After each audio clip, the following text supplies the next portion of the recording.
Miss Martin Muses. Welcome to Miss Martin Muses, where we muse upon what makes me laugh, makes me cry, makes me happy, makes me sad, or just really takes me off. Today we're talking about what makes me happy, and so excited I don't know what to do with myself. It is Magician Master, and our third from the end. We're coming toward the end, and I think we're going to complete this journey on the 2-year anniversary, almost to the day of this book stream. And I'm so excited to be having with me the lady herself beneath me, an angel beneath my wings. It is none other than Lady Gravemaster. Hello. Wonderful to be here. I'm so glad to be the angel beneath your wings. Yay, thank you. Instead of the wind beneath my wings. Did you get that? Yes. Okay, good. Okay, that's a song. Too bad you know who sang it, but oh well. Never learn anything about musicians and all of that. Never find anything out about your heroes. Yes, not Period. Kitty Rogers. Gosh darn it, Steve. Oh gosh, now I'm trying to picture him singing it. It just sounds so wrong. No. Did he really? And actually, no, and I don't think it was Kitty Rogers. It was actually the country western singer. What was his name? It was a cover. She was the second person to sing it. Everybody Google. He was the one that plays Jean Valjean. Who was the second one, though? Who's the twat? Bette Midler. Oh, yeah. Yeah. Yeah, she's not getting invited over for fresh cod and vegetables. Damn right she's not. Well, and as we all famously know, Stieg lost his account because he called her a bimbo. No, that was Joy Behar. That was the other one. And of all the things you could have said, like, to get banned, that is so muddled to take. Like, it's just insane. Yeah, and then I got permanently banned and lost my account and all that stuff for... because, Christy gets me into trouble all the time. Yes. We had shared a link to some new reality show where some, 20-year-old idiot girls were supposed to survive on some kind of island or something. Oh, yeah. And I said that those skanky hoes would never survive anywhere without their cell phones. And you can't call people skanky hoes, Stieg. Oh, it was... I got suspended for encouraging violence towards a protected group. That's what it said. Skanky hoes are a protected group? Yeah. Darn right. So. That was old taking Twitter. Their phones away is wishing violence on them, apparently. Oh, well, hey, that's why they all go crazy like they're crackheads. Well, speaking of crackhead, also, it is the only herself, the princess royalty. Oh, I'm sorry, you're a queen now because you got married. People may not know this, but Rennie got married. And it is Queen Rennie. That'll do it. Good morning, Teresa and Stieg and Lady Gravemaster. How are you guys? Hey, we're doing great, and I'm glad you laughed. But it's become a bit of a joke. On the all the Brits were really giving you hell for that on Mr. Brown Alliance's channel when we were doing The Godfather. Yeah. Yes. Yeah. It's become a running joke. Oh, I heard a rumor you were married, so I'm just running with it. Okay.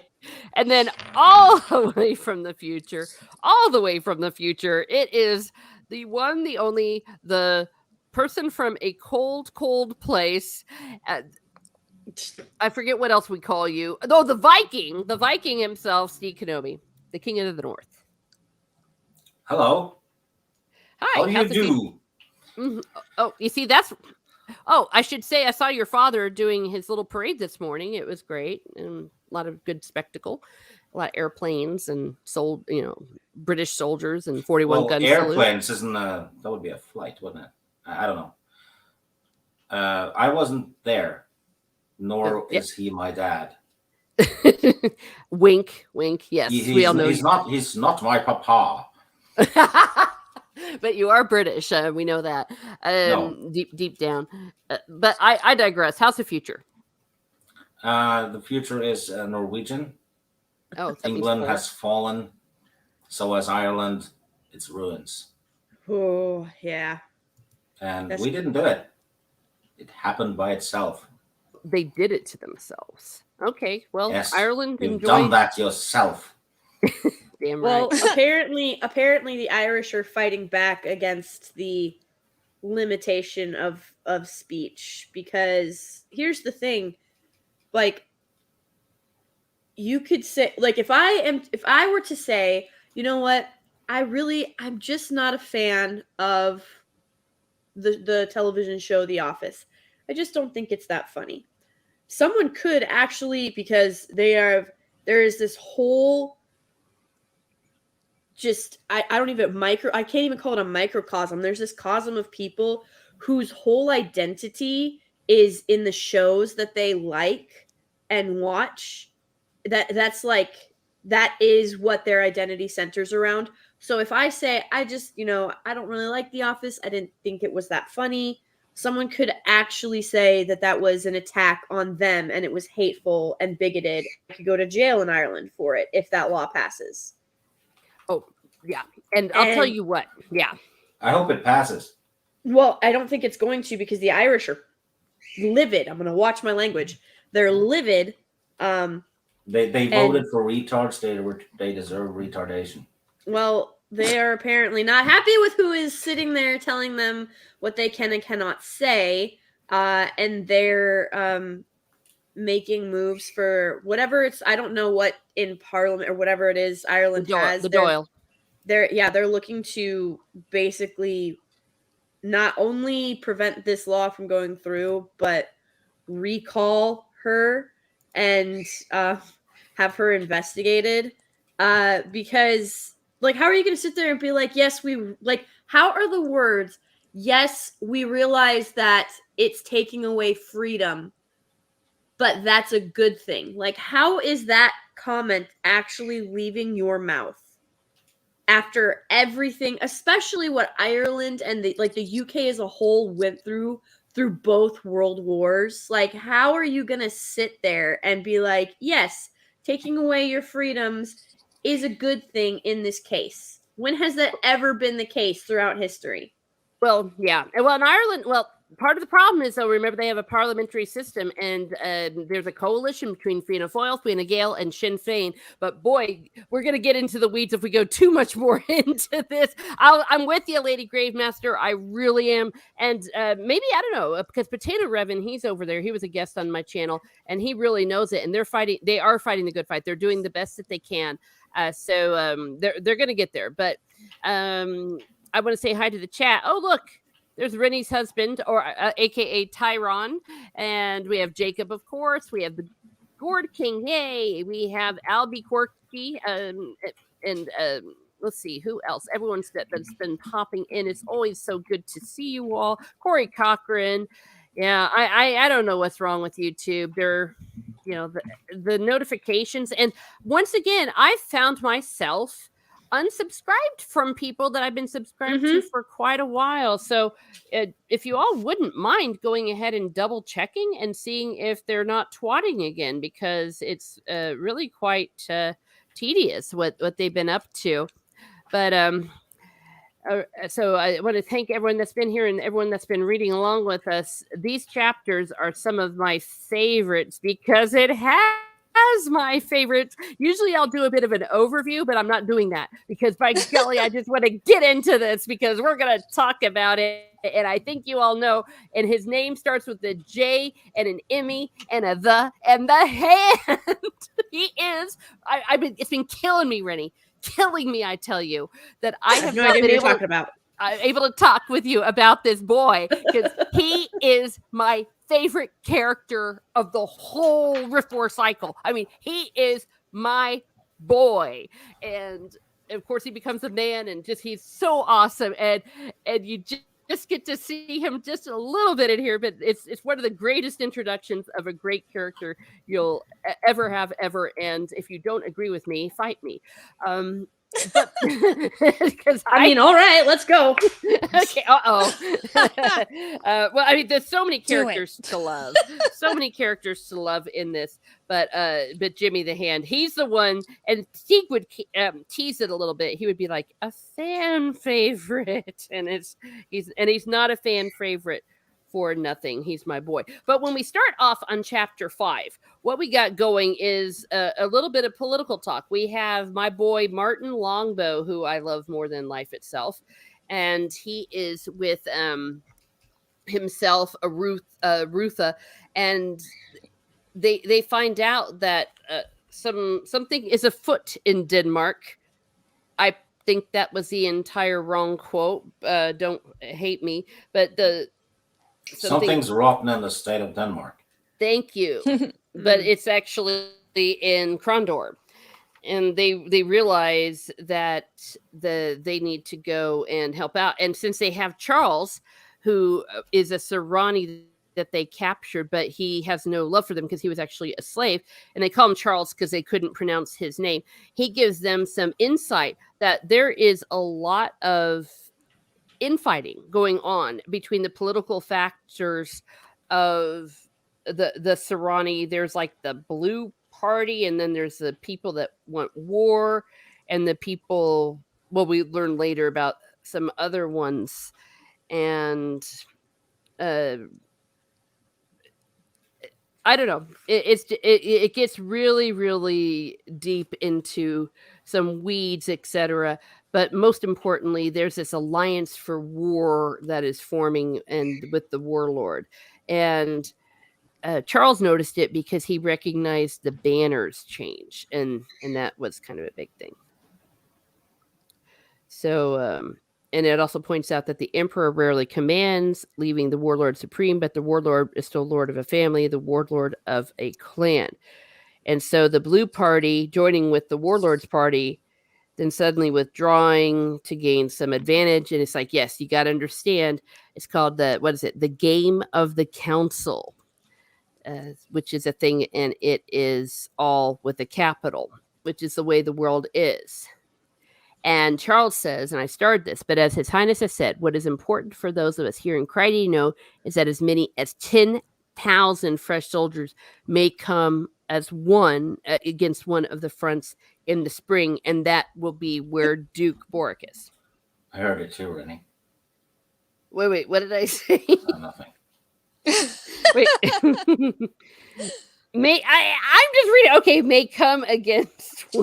I didn't say it. I didn't say it this time.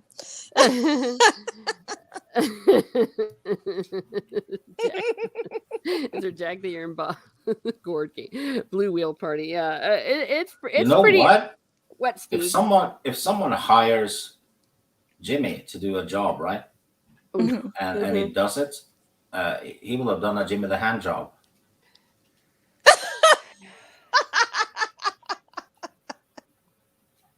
Anyway, carry on. Oh boy.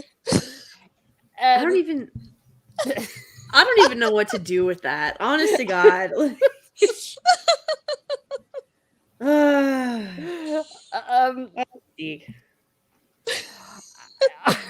Well, let's be a little bit fair. Come on, Raymond Feist. Didn't you know that there would be some jokes about that? I mean, really. Well, nobody makes fun of the don't they have a hand in Game of Thrones or whatever? The Hand of the King. I don't see any jokes about that. Oh, well, there's thought those things. There's actually jokes. There's actually jokes in the book. Yeah, they say when the king shits, the hand wipes.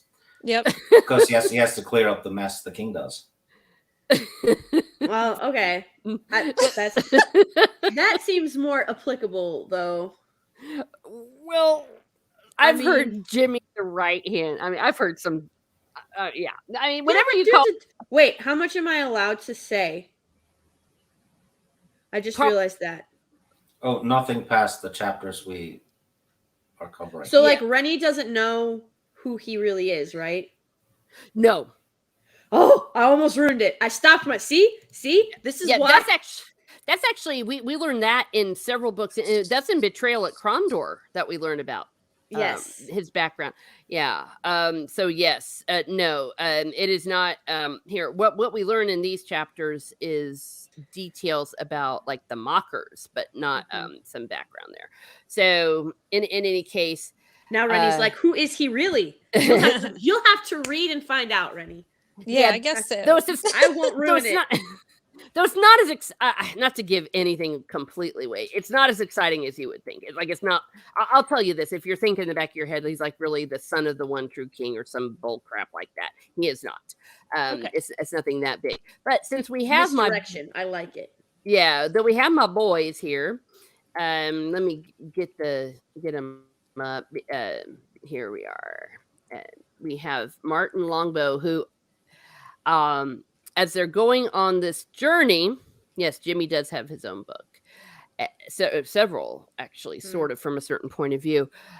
We learn something that, of course, I hadn't caught on to when I first read the book, and I didn't know why I didn't catch on because it was so daggone obvious. It is, and this is for you, Rennie, who is really Martin Longbow.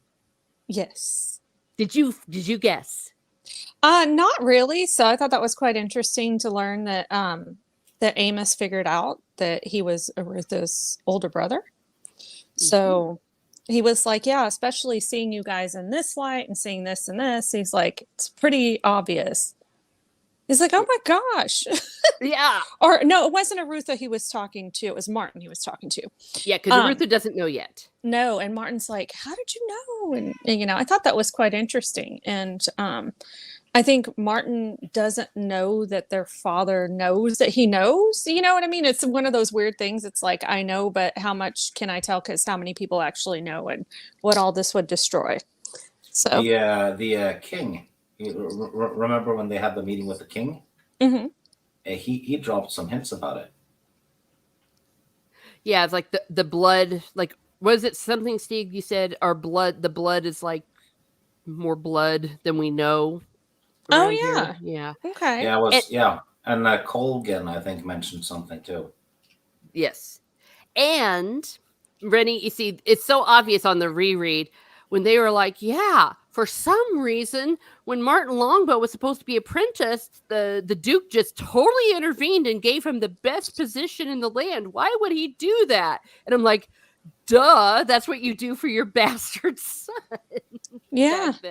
I mean, all of the privileges, all of the special treatment, if you will, that he got, and they all just couldn't explain it. They're like, he's just some orphan that came out of nowhere. It's just so obvious. But I remember just geeking out so much because, of course, when they're standing next to each other, they realized how much they looked alike. And Amos even said, maybe because I'm an outsider, I saw it. It was just so obvious. And I suspect a lot more people know than people know because people have eyes. People aren't stupid. But I just squealed so much because I love Martin. I always liked Martin Longbow. And then when I realized that they were really brothers and all that stuff. Yeah. Is he black in this art? No. It's not race swap. This is just from the comic. Yeah. So no. And Lady Gravemaster, what do you think when you found out, or do you remember? And I know it's been a while since you've read. I remember thinking that it was so obvious, and you knew it was more than meets the eye, but I did not put two and two together. And like when it unfolded, I was like, oh my gosh, like. Yes, obviously this makes so much sense. It tracks with everything that has happened in the book. It's why he was discouraged from doing some things and he was allowed to do so much more, and he got all of this, like, I won't even, like, because it's not like it was extra attention, it was just special considerations and stuff, you know what I mean? It's not like he got doted on, but he definitely, it made sense why all of a sudden why he was getting what he was getting. I was like, yeah. I understand, and I feel stupid. I actually felt like I was excited, but also I was like, I am dumb.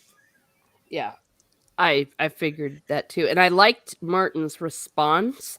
That at first he almost like, does he almost like draw his sword or something? I mean, that's and you can tell that he feels. Yeah, that's what it was. It was that harsh. I knew it was, and he's like, it's a matter of honor. And they're like, come on, Lord Boric's not the first person to father a bastard. And Martin's like, no, it's about my honor, and it just kind of makes you just feel like, how personal he feels about it. And it just makes complete sense. He says, I don't know. It's also lonely knowing that you're there. That's your father. That's your brother. That's your sister. And you can't say so, but also you don't want it to be known. It's like it's not misplaced pride, but there's something in there. I thought that hided maybe some hurt.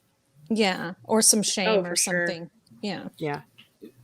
Well, could you imagine going through life not being able to tell anyone like who you really are? It also shows incredible discipline on Martin's side. Because especially when you're a teenager, you're going to act out or something. That's probably when he would have said something, but he never did. Yeah. Yeah. Amos Trask stole the whole damn chapter, though. Yes. Yeah. So I want to talk what about I that. enjoyed the most about that is finding out Amos was actually a pretty hardcore dude. Yeah. It tossed the guy overboard, the guy who kind of criticized him. Threw him overboard, and then afterwards, just toss him a rope and haul him back in. If he says something else, throw him back in again. Yes. I just love that. Just a cutthroat dude. I'm like, yes, Amos is cool. Yeah. And that he brought them through the straits of darkness. And then at the end, even the guy that had thrown him into the ocean says, you can hang me when we get home or flog me, but I'll go to hell and back for you. Yeah. And he did it in a shit barge. Yeah. Because that wasn't the top of the line ship at all. Yeah. He's not black, everyone. Yeah. And not only did he do that in the barge, but also Martin kind of went with him on that journey, and they both faced death. And it was one of those paradoxes. Not Martin, Arutha. Both of them technically. Yeah, but Arutha kind of had that point of view thing going, where for the first time he really felt what it was like to be facing death, like facing the elements, facing the ocean. And he paradoxically, by going so close to death, he felt more alive than he ever had been. So he had a bit of a change. The whole chapter was awesome. Mm-hmm. I mean, Charles got to shine a lot. Yes. Arutha and Martin had really good chapters, and Amos Trask had a 10 out of 10. Yeah. I like how Charles said something like, oh, they can tell by the food we've been eating here that we're no longer Serrani or something, because they were going to try to sneak attack on those guys. And he's like, they can tell, like, because we've been eating McKeemian food that, we're not so Serrani. The bug people could smell them. Yeah, because their diets. I thought that was interesting. Yeah. Oh, hell. Yes. I mean, what a beast. And what's so exciting, Rennie, there's more to come. And if and if you want to continue after this book is over, this book ends everything. You don't have to read any more, but if you want more, you get more. And even the bird approves. I'm sorry. Yeah, no, I think it's great. At least my cat's being quiet. She's actually sleeping in her bed next to me. Jacob says sorry. The next book is more of an Indiana Jones-ish story with 3 characters. Yes, one of which is it's not a spoiler to say it's a Jimmy the Hand just kicks ass. All right, 3 favorite characters is Martin, Arthur, and Amos. Or I think you mean Arutha and Amos. I would agree with you, Jacob. I can see how that is definitely the case. In general, I usually have to portion it off by books. Yeah, but definitely Arutha. He's my man. So is Martin. But no one is better than my Jimmy, my little boy. Who's not? He eventually grows up, so he quits. Well, he's my little boy even when he grows up. Oh wait, Arthur. Oh wait, are you talking about? Or is a spell check messing with you? I think it is. No, Arutha claimed his name was Arthur for a while. Oh, yes. Yes, I'm an agent. Yeah, because that was also clever because they said you got to have an alias, but it has to be close enough that you'll answer to it. Now, before we move on to the next chapter, how obvious. Oh, Carlene, I love you. I love you too. I will go. And when I see you next, you will be my baroness and we will be happy forever. And I'm like, fuck, he's going to die. He is so going to die. Or one of them's going to die. But yeah, Roland. You see, I like Roland, and we'll get to a little more when we get to his demise. It's just so Roland what he does, and I love him. Arthur, son of the Duke, right? Arutha is son of the Duke, and Arthur is his alias in this next chapter. All right, before we move on to chapter 6, which is also an awesome chapter. Is there anything that anyone say? I'll start with Lady Gravemaster. Anything? Well, I will say that I'm gonna have to check myself because, like, every time I get to this chapter, I just read to the end. Like, I literally just the rest of my day is devoted to finishing because, like, this is that chapter that you can't stop after it. No. Like, this is the start. You're just like, yep, no, we have to keep, like, this is one of those books where it'll be 2:30 in the morning and I have to work at 7 a.m. and I'm like, well, we're done for anyway, so let's just continue to read until I don't need to be awake for work. No? Yeah. Who needs work? Exactly. Yeah. Hello, Storyman Jack. Yeah. Bones here. We love our animals here at Miss Marini's. Yes, I agree with you. When we were going to be reading these, originally it was going to be 3, and I was like, these are 3 of some of my most favorite chapters, and then I remembered what's to come. So yeah, well, even with the Shannara books, once you get to the last third, they're hard to put down, aren't they? Yeah, absolutely. Yay. How about you, Rennie? Yeah, same thing. I don't know. I really enjoy this book better than the first one. This chapter, I think, was one of the better chapters for me, so I thoroughly enjoyed it. And I don't know, Amos is one of my. If I had to choose one, it probably would be him as my favorite character at the moment. I think he's pretty cool. So that's just me. And, getting to see how actually intelligent and observant he is and, how crafty he is. And there's a chapter coming up pretty soon where you get to find out like exactly who he is and why he's so good at what he does. And I thought that. Oops. Did we lose her? She ran away. Oh, she had to go and just worship at the altar of Amos because he's that awesome. Yeah, and Stieg? She's worshiping at my altar too. Oh, Wait, what? Everyone worships your audio at cut out. Your mic cut out, Rennie. Okay, yeah, sorry guys. I know I totally went blank on me and then came back. I'm sorry about that, you guys. Yeah. So she's yapping away and all that, and we didn't get to hear her. It happens to me all the time. Don't worry about it. Oh, it happens to me all the time on my phone when it's like, but I digress there. All right. So I just wanted to open, see if Stieg, if you had anything else to say. Otherwise, we're going to go on to chapter 6.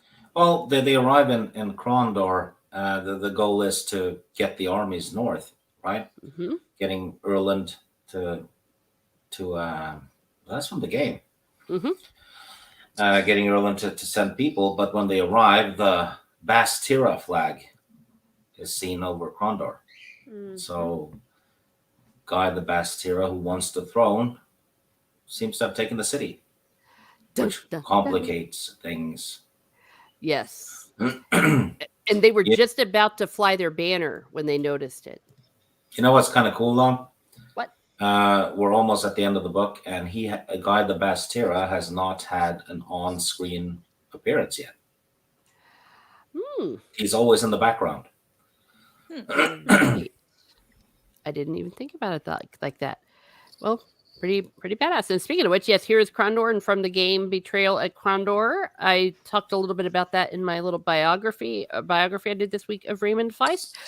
I just thought it was good because it's from the game, and it actually says Krondor. I like those kind of things. So if you're wondering why it's pixelated, it's from one of those 90s games back in the day. Yeah, 93 re-released in 94 on CD-ROM. Mm-hmm. One of the best computer role-playing games ever made. Yeah, and it features an original story that eventually Raymond Feist wrote a trilogy using those characters, and so makes this story canon. It's pretty badass. Yeah, and also the first game to feature a quick save function, which every game has now. But yeah, that one was called a bookmark in it though, but because it plays like a book almost. But yeah. So there we go. If you want to play it, I think you can get it on GOG. But spoilers, don't read it if you're not caught up on the books. Yeah, there's 2 books between the Magician and that one. Correct. I meant don't read it, don't play it. Well, don't read it or play it. I'm gonna play it eventually, but I get a little bit frustrated with certain kinds of games. Right now, I had a very rage incident with Witcher 3. So one. Oh, I know. Okay, fine. Yeah, he had the pleasure of witnessing. Yes, I think several. Yes. And I was very frustrated, very mad, and said a lot of bad words. And I'm not sure I can handle Krondor yet until I'm finished with Witcher 3. But we got Tyron. Is there a co-op mode? No. Different kind of game. Yeah. All right. Private chat. All right. So I see what you say, Lady Gravemaster. In 5, I'll give you 5 if that works out for you. And so okay.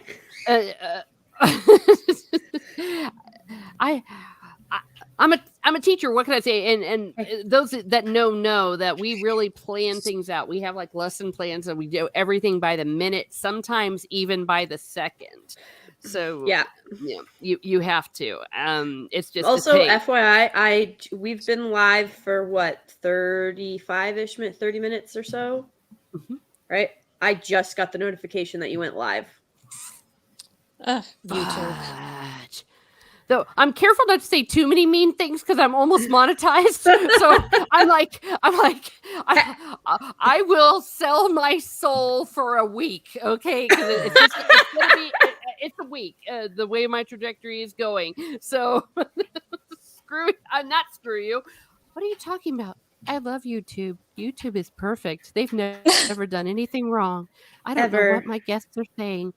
They're the best ever. All right. So speaking of which, we are in Krondor, and as we've already said, Arutha becomes author, and they all become spies. Because they know something's wrong. They know that Guy's taken over, and it's very dangerous. Oh, and their ship doesn't work because of all the wear and tear it went through. And I thought this was cool. Arutha points out, well, I do have a treasure chest. We'll just buy another one if need be. And it just struck me. It's like, oh my gosh, these people really have their stuff, and that it's hidden literally in a treasure chest that they put at the bottom, like tied to the anchor of the ship. It reminded me like of Skyrim or something. I thought it was pretty badass and awesome. And they're not really attracting attention, but they are. And not only are they attracting attention from the bad guys, the sort of secret police of the guy, but also dun dun dun, the mockers. So they're minding their own business, and this Egypt, whatever is his name, Radburn. Thank you. Yes. And he's like, I want to join your crew. And they're all like, uh-huh. And then, of course, I love this. This is the thing about Amos. This is another part where Amos was just badass. He's like, okay, yeah, you can join my crew. Let's just go up and get some stuff. And he gets up in the room and just punches the shit out of him. Yes. And Arutha's like, what the? Yeah. And he's like, he's a liar. He's a liar. It was so awesome, but of course they didn't kill him, and they even said they regretted they should have slit his throat. So as they escape, he's like, "Oh look, they're running off! Oh look, they're running off!" And as they're running off, and they split up, all that good stuff. They're trying to get somewhere, and Arutha is about ready to go into an inn when a hand gripped his cloak. And Arutha spun his sword halfway out of its scabbard. A boy of about 13 stood there. And he goes, "Not there, sir." He goes, "Begone, boy. I've no time for beggars or panderers." He goes, "If you insist, but there are two of them in there." He said, "Who?" "The men who chased you from the side street." And you realize that he's very street smart. And then he goes, "My name's Jimmy." So my boy has arrived. Oh yeah, everyone's sucking up to YouTube in the chat, and we have bacon. Now, but before we go on about how Jimmy is the most perfect character ever and what happens, I am aware of the time, so I am going to hand the floor over to Lady Gravemaster. Any thoughts up to this point and not past? Not past. Well, not past what we've read today. It's okay if you want to dip into some of the other chapters. I would like to say, whilst I do love Jimmy and he is a fan favorite for a reason, I now have to ask this question of you. Jimmy or Faramir? Oh. And you say I do evil questions. This is where you get no sympathy from me anymore when it comes to that. Listen. It's not an unfair question because, like, Faramir has been her rock for a long time. So now I gotta ask: Did Jimmy the Hand pull a fast one? Yeah, come on, Teresa. Faramir or a 13-year-old boy? No. Okay, he grows up. He grows up, and I don't mean romantically. I mean character.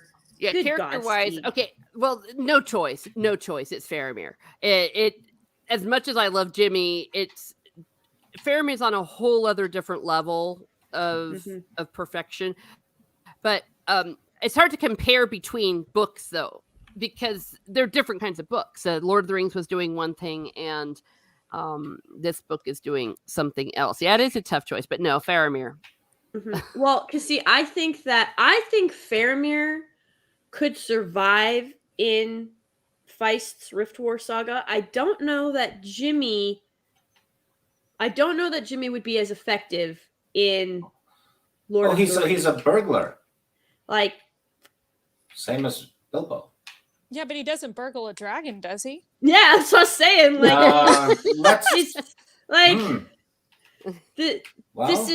this is where we, this is like, well, what like, would he be? Because that's what I don't think he would be as effective in J.R.R. Tolkien's universe. Is how I would phrase that. I think Faramir could still be like a hero and a captain and and I'm trying not to go past what we've read today. I just think that Jimmy the Hand would not be as capable. Well, in the later books, he would be because. No, we're not allowed to go to the later books. That's why I said right now. Well, right now, Jimmy the Hand right now. No, see, this is where I could imagine Jimmy maybe being, hanging around a place like the Prancing Pony, like being the small little urchin, or even in Minas Tirith, doing that. And then after all the War of the Rings stuff, then he would be, yes. But I understand what you're saying. Oh, that's awful. The Gourd King, so long as he doesn't have to hold Osgiliath. Listen, nobody. Boromir. I don't even think Aragorn would have been able to hold Osgiliath. No. Like, let's be fair here. Well, according to Denethor, Boromir could do it, but he could have done it if he had been there. If he hadn't died. I love those memes of Denethor and everything. Yes, so funny, so wrong. Yeah, I had one, the one I recently showed you all. What was it? It's like, Dad, I married a princess. Boromir would have married a queen. Boromir would have married a queen. It's just like, oh, well, ouch. Yeah. All right. No, but I think again, like Rennie, I don't know how you put the book down. I don't know how you didn't finish it because these chapters, like, there's really no good stopping point. Like this is one of those books that if my mom would be like, "All right, sweetie, it's time for supper, or it's time, it's time for bed or whatever," I'd be like, "No, I have to finish. Yeah. I cannot stop. Like, you don't understand." And she'd be like, "Sweetie, just put the bookmark in the book and pick it up tomorrow." Like, I actually physically cannot do that. I cannot do that. I have to know. I don't know. I don't know how many people have read any of Feist's work, whether it's this or any of his other work, but it's so good, and it's so immersive. Like good doesn't do it justice. It is so immersive that it's something you actually have to get pulled out of. For me, anyway. The story, the characters, the just like even as a fantasy reader, you try to be more. And I know you all read fantasy too. They'll be like, okay, why did they spend so much time on this cup or on this sword or on this throne, or like what is it about this particular hut or this particular chair that is so important? Like why would you spend 2 paragraphs on it, right? And so you always try to like pick up those little clues. But for me, what Feist does very well is he's a master of what is it? When you, oh gosh, why can't I think of it? It's overkill is underrated, and what's the other one? When you go the opposite of overkill. Underkill? My brain. Underkill? I don't know. Subtlety. Oh my gosh, the word came to me. My brain. Thank you for the laugh, Miss Martin. It rejigged my brain. But he's just a master. He's a master of subtlety. Like, I think both of us, like, it was so, like, once you get to the reveal, you're like, oh my God, it was so obvious. And when you reread it, it's obvious. But when you go through that first read, he's still able to, he's still able to masterfully show you, and yet show you in a way you're not going to recognize. I'm going to get a little bit religious here. I'm sorry for everybody, but it's kind of like when Jesus, after he was resurrected and they were walking and he hadn't revealed himself yet. And then all of a sudden, but he was there the whole time.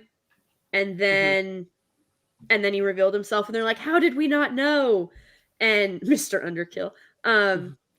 But it's just, I really think that Feist has really mastered that subtlety. And well, he did it on the first go. This is his first book. I know, and that's just insane. It's the first book he ever wrote. It's crazy to me because it's so well crafted. You'd think that this is like someone 20 years in to their writing career, and this is his first book, and it's just fantastic. So if anybody who is currently like in the chat and you've just been like following along and you're like, yeah, I'll just listen to the synopsis, because I know now kind of the thing to do is you wait to see how, if you're actually going to like it, if it's worth it, stuff like that. I promise you won't be disappointed, and you really should go read the book. Like if you're in chat right now and you've not read it and you're like, oh, I'm going to listen and, I'll see if it's kind of my thing. Don't do that. Like, I promise, go pick these books up and you will not regret it. They are fantastic. Well, we've actually seen examples of that on this stream itself, because Teresa hated the third Shannara book for half the book, and then it ended up being her favorite. And Rennie didn't like this book one bit until later on. I'm assuming you like it now. Yeah, I like it a lot better now. At first, like the the first book until like the last quarter, I was not a fan of, like, Apprentice. So, then it started to get interesting. I'm like, okay, we're actually going somewhere here. And then Master is better for sure. Yeah, but it's better because of the build-up in the first one. Yeah, I guess so. Yeah. It's just a very slow burn for me. Yeah. The other books are not necessarily that slow burns. I mean, the next one is that's a road movie. Someone going on a quest. Mm-hmm. Yeah. And it's different, but it's awesome. Yeah, and a lot of his books are notorious for that. I think I said that earlier. That you're like, it's just it's what he does. And in the biography, I'm giving so many plugs for the biography, but I just got this done. That the creation of Midkemia, and a lot of that was collaborative. It was a group of his friends that created a role playing game, and they created Midkemia, and then they must have really good lawyers and had really good friendship. They all did everything right because they formed something called Midkemia Press, and they've shared some of the rights, and he gained permission to write books based on that. And that is how it all came from. So it's also a bit of a collaborative thing was going on as well. And he has never tried to hide that fact and again, even to this day, they share certain rights, and some of the friends that were in part of that role-playing group or write books based on this, like the maps are made by some of them and have been published as joint ventures. So it's a much broader world, which Indeed. I love. Yeah. Yes. Yeah. And there is it's fantastic. Oh, I'm good, Quirky. Or I'm glad. Good. Whatever. Yeah. I'm good. You're good. Everybody's good, but we're all glad. No. But I don't know what my next couple of weeks are gonna look like. Honestly, my life is kind of just this ever revolving door of insanity. Sure. But I have to say that I love these streams, and I love that you do them and have done them so faithfully and with such excellent choices of literature. And I think a lot of people have gotten to be exposed to really great writing that they otherwise would not have been, and you most definitely have earned my respect for like over the time. But I know quite a few people who maybe don't know how to say it, but definitely appreciate this and everything that you've done. So thank you for these streams. They have been incredible. Oh, well, thank you for being a part of them. I mean, it was all of you. I mean, that made this good, and I've just been honored to host them. And I tell people that though we're going to be quitting these regular streams after this book, we will be doing reunions every now and then where we will be discussing fantasy when it works out with the Fantasy Tavern. So it won't be completely at the end, but but I remember it was you, me, and Stieg. You and Stieg, rather, were the first guests, and then we brought on Rennie, and well, of course, Lady T. Lady T was part of it as well, and it just really worked out. And I'm happy because of the contributions that you and especially Stieg have been, because you've read a lot of these a long time ago. Some of these I hadn't read at all. So of the insight, and then of course, everyone's just brought so much to it. And oh, there she goes. Rennie, her internet's not having it today. Yeah. All right, but thank you, and stay tuned, everyone, to Lady Gravemaster. She does great content as well, and is a lovely lady. She if one of my mods, I can't find it right now. Please put the link to her chat. Her chat. None of us have brain cells. Yes, link to her chat. Link to her YouTube or to her Twitter channel, maybe. Yes, her YouTube channel. Thank you. Fun. Yeah, you know what I meant. And And like I said, we're all out there. We're all out there in cyberspace, and of course, this book stream wouldn't have been what it was if it weren't for the chat. I mean, some of the best interactive and just great chat. And hilarious. You guys are funny. Yeah. I love it. But I will talk to you all soon. Enjoy talking about the remainder of these chapters. I've got tiny humans that need to be fed. So are we doing the 80s stuff soon? Yes, we will. Probably start not this week because I have to go help out at a camp.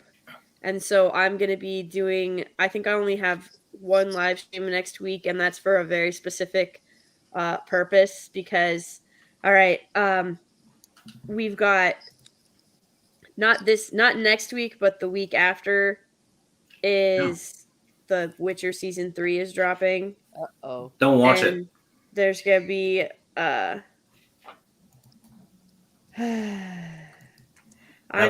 you read the books? Yes, I've read them. I've shown you. I have owned those books like before I even knew what it was. See, okay, Steve. Maybe you don't remember this because we've done many streams together, but we do book cover streams, and I literally picked up before I even knew. I didn't know what The Witcher was. I didn't know about the video games. I didn't know like any of that stuff was foreign to me. But I walked in. Well, it's Polish.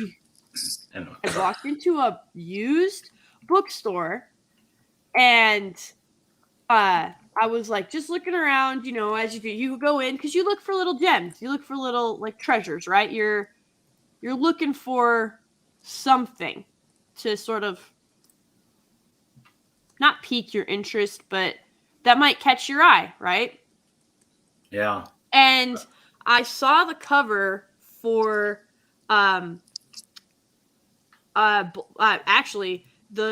I saw The Last Wish, but I didn't really, I was like, but then I saw Blood of Elves right next to it.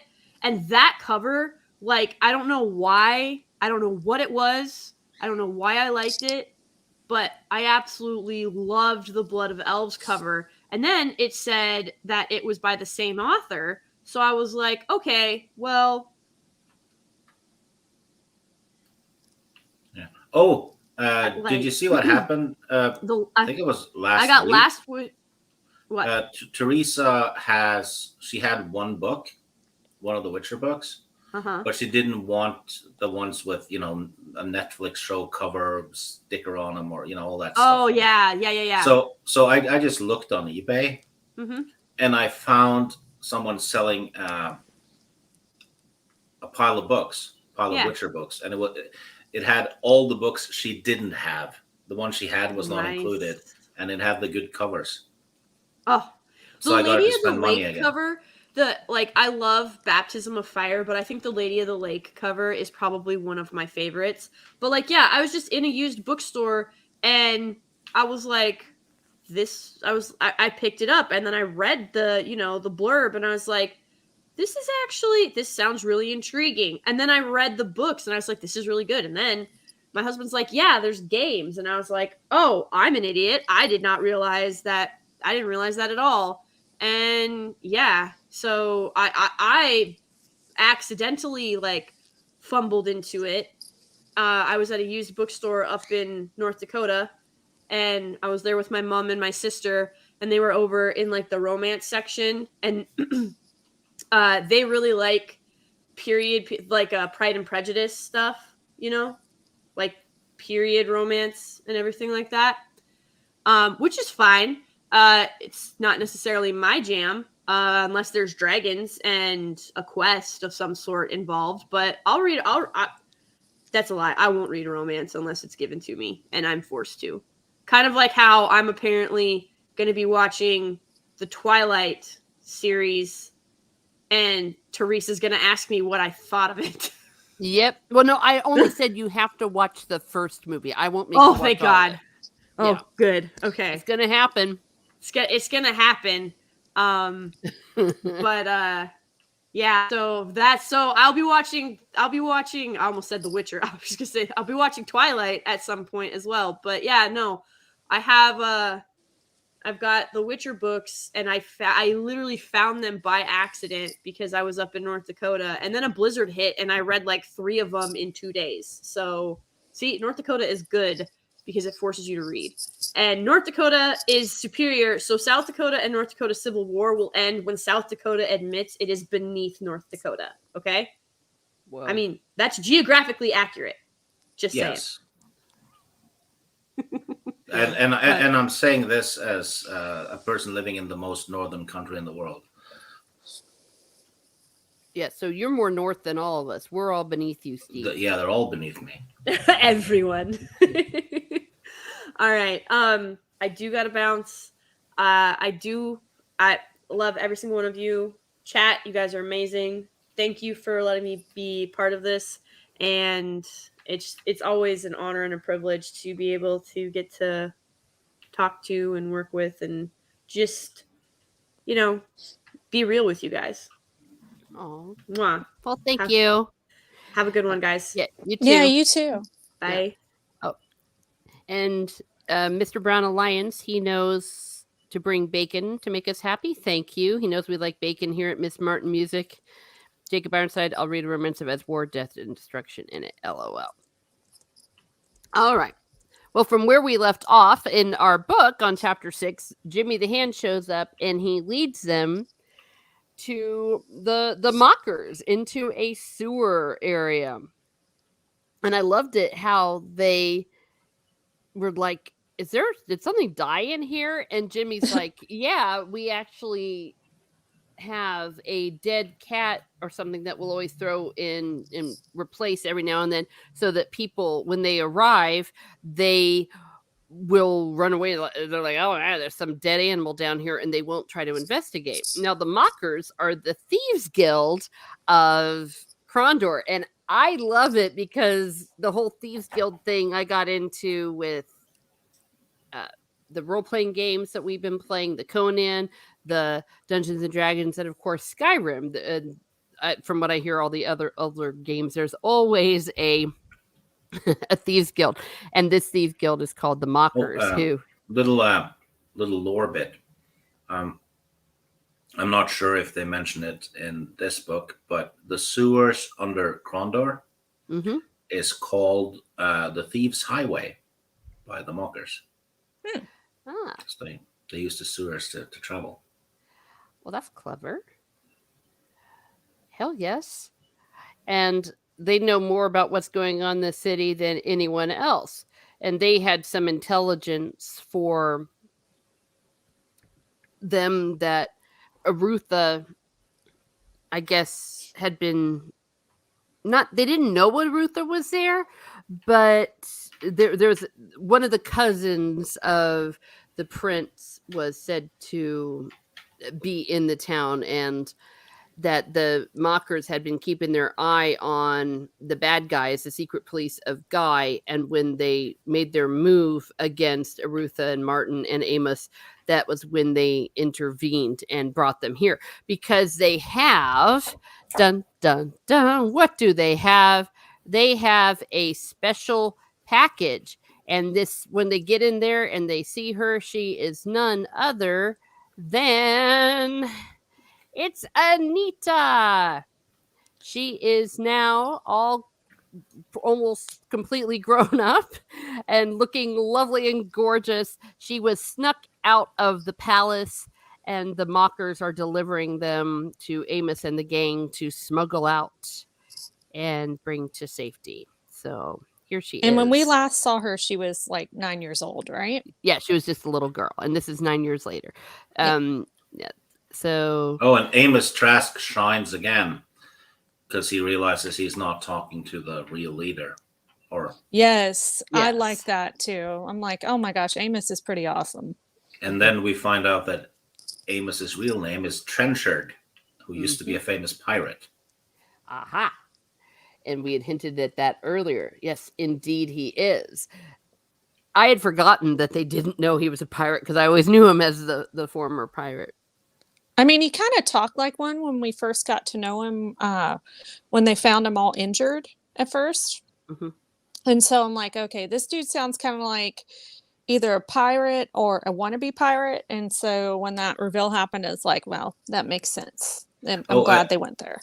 He had a good line too, because Arutha says, yeah, well, when we get back to Cryde, I'm going to pardon your crimes or something.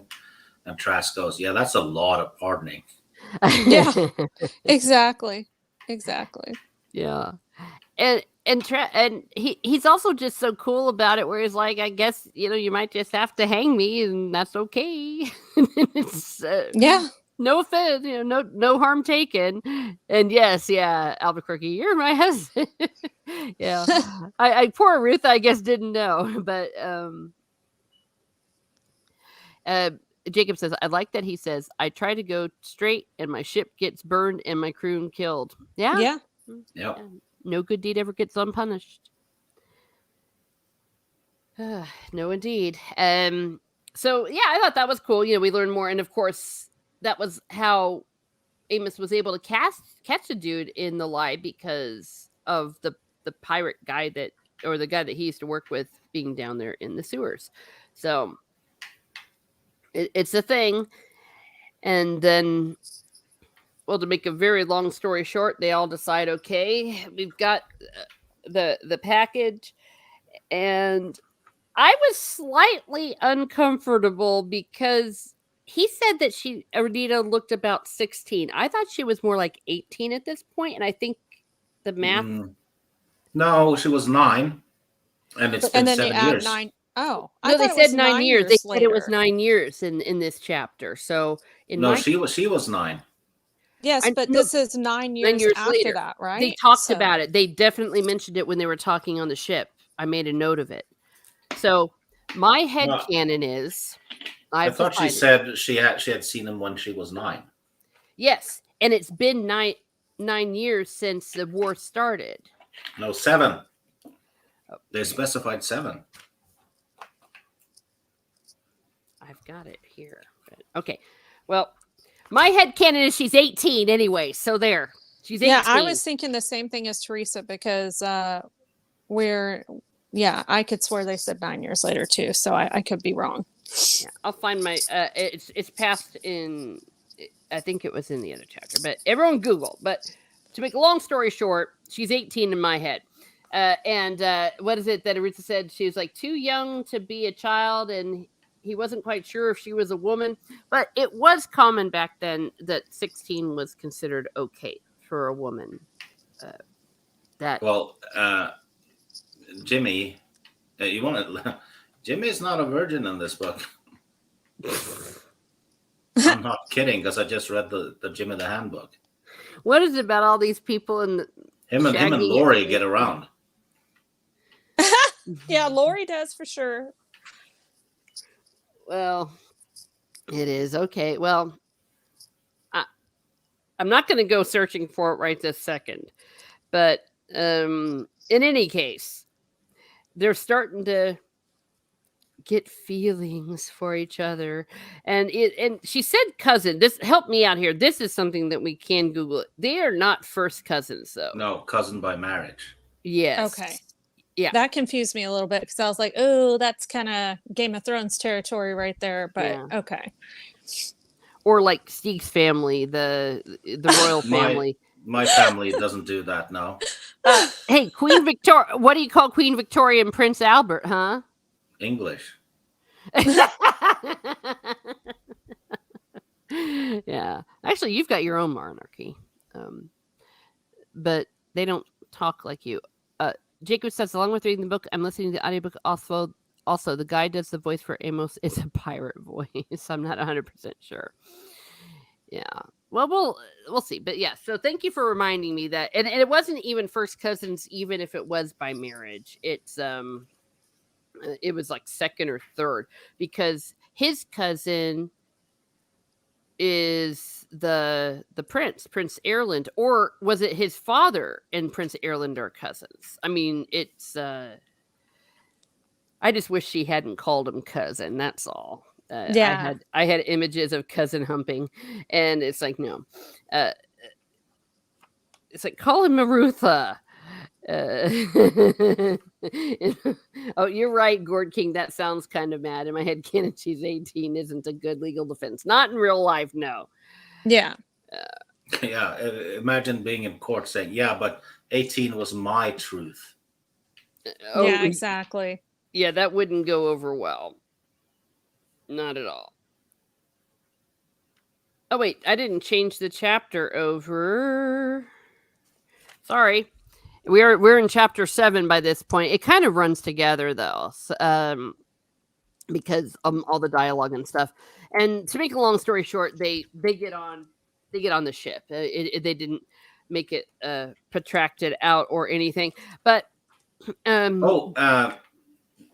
when they get on the ship, right? They Arutha trains Jimmy with the rapier for a month because they're in Condor a month. Mm-hmm.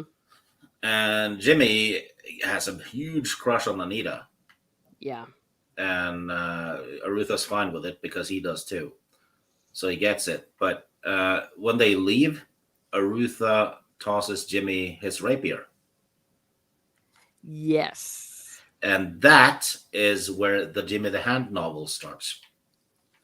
Yes. You get Jimmy's story. After Arutha and company leaves. It was a great standalone book. I just read it. It's awesome. Yeah.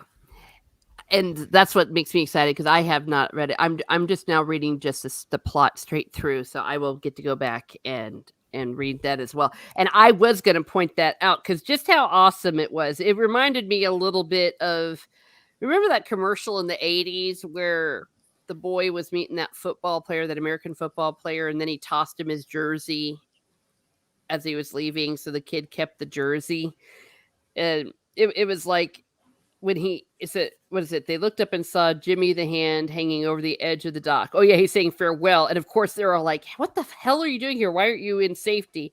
And then he unbuckled the rapier and tossed it high. Here, use it in good health. That's what it reminded me of. And I'm like, that is just so cool. He gave him his rapier. Oh, the reason Jimmy was there was because he actually kept them from getting caught. Arutha doesn't know it. Jimmy did something beforehand so they didn't get caught. Oh, well, heard it here first. All right.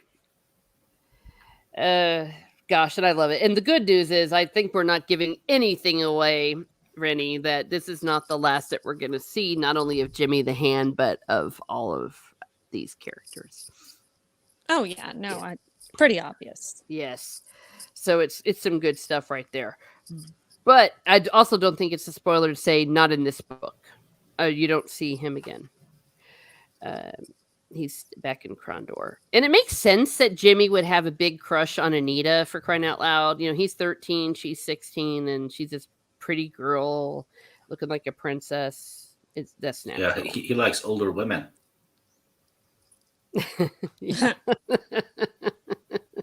Except, well, all right. We're not going there. It's and as they're escaping, I keep calling him the bad guy because for some reason my brain cells will not remember his stupid name. Radburn. Thank you, Radburn. They follow in a ship, and it was really cool because there's a bit of a cat and mouse thing going on, and they get into a fog, and Amos just kicks ass and is just being Mr. I'm a kick-ass captain and stuff, and the other guys aren't as kick-ass, and they run into some rocks, and they can't see it, but they hear the whole of the bad guy's ship just being ripped to shreds, and they're dead men. And then I love that scene. I was like, yes. It was badass. And Martin as well, shooting at the people at the wheel of the other ship, basically distracting them big time. Yeah, he's the Legolas of this book, going around with bow and arrow. Because you're on a ship, and the ocean's moving and all, and so is the other ship. So his shooting was epic because that was pretty damn far away too.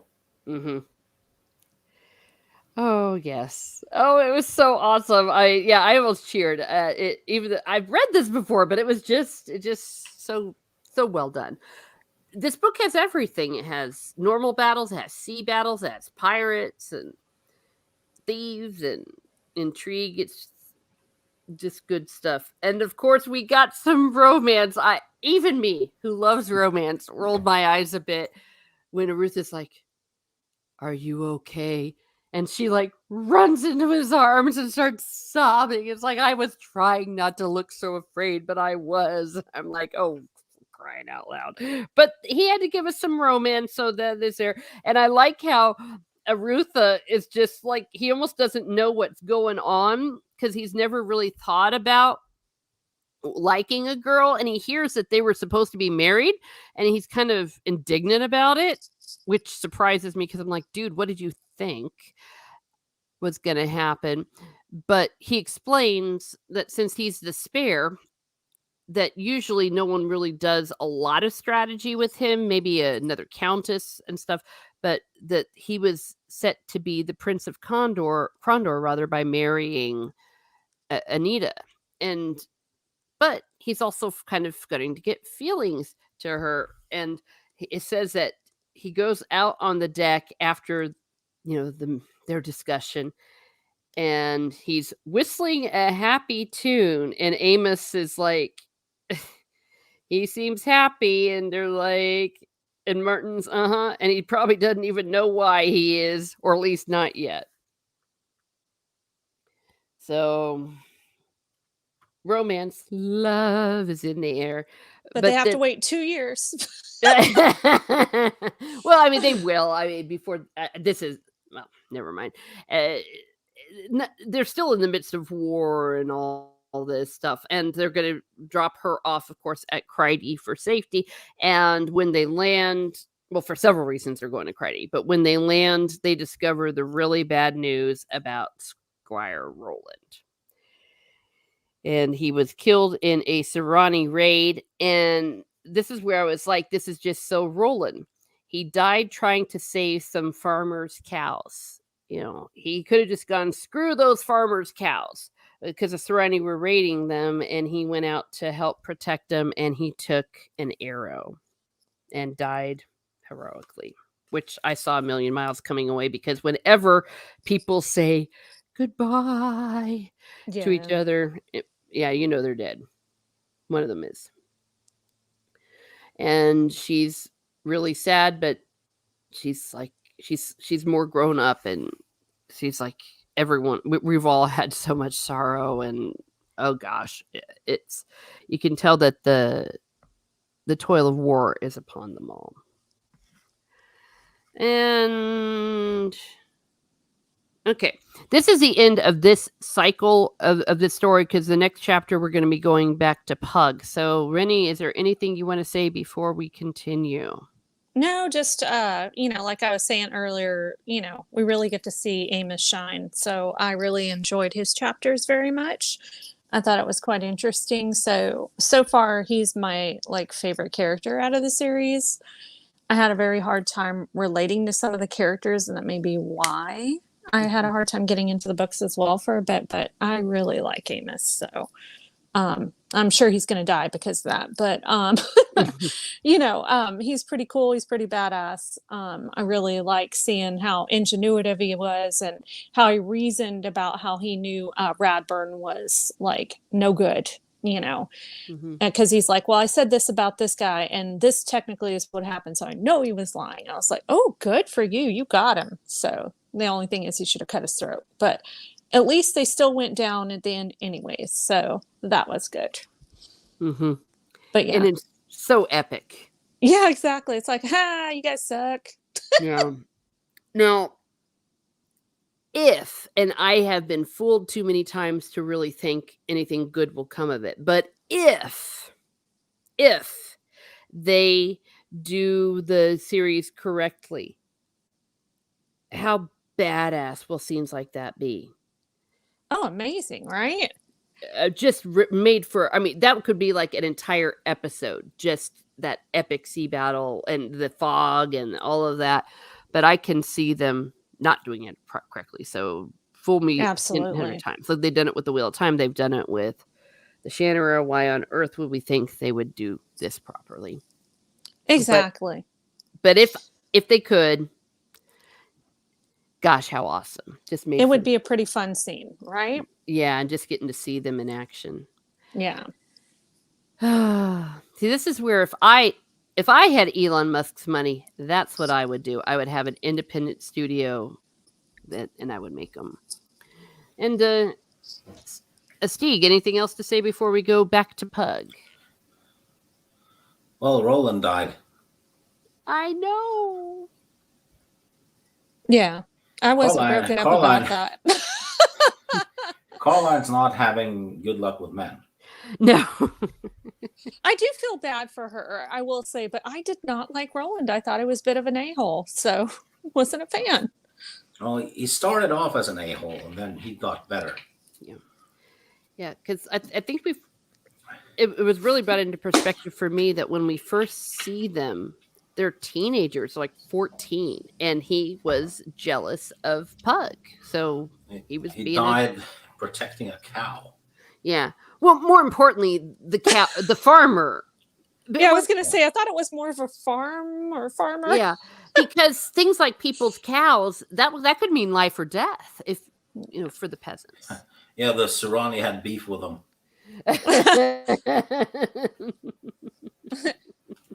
Yeah. No, I understand. I mean, it's a free country. You can be wrong about Roland, Rennie. But no, I mean, I know what you mean objectively, but just the more you saw him, you just realize he was just kind of a normal guy, and he was loyal. And the way he and Pug kind of had a bro moment, but there was nothing special about him except he was, just a good guy and died protecting peasants.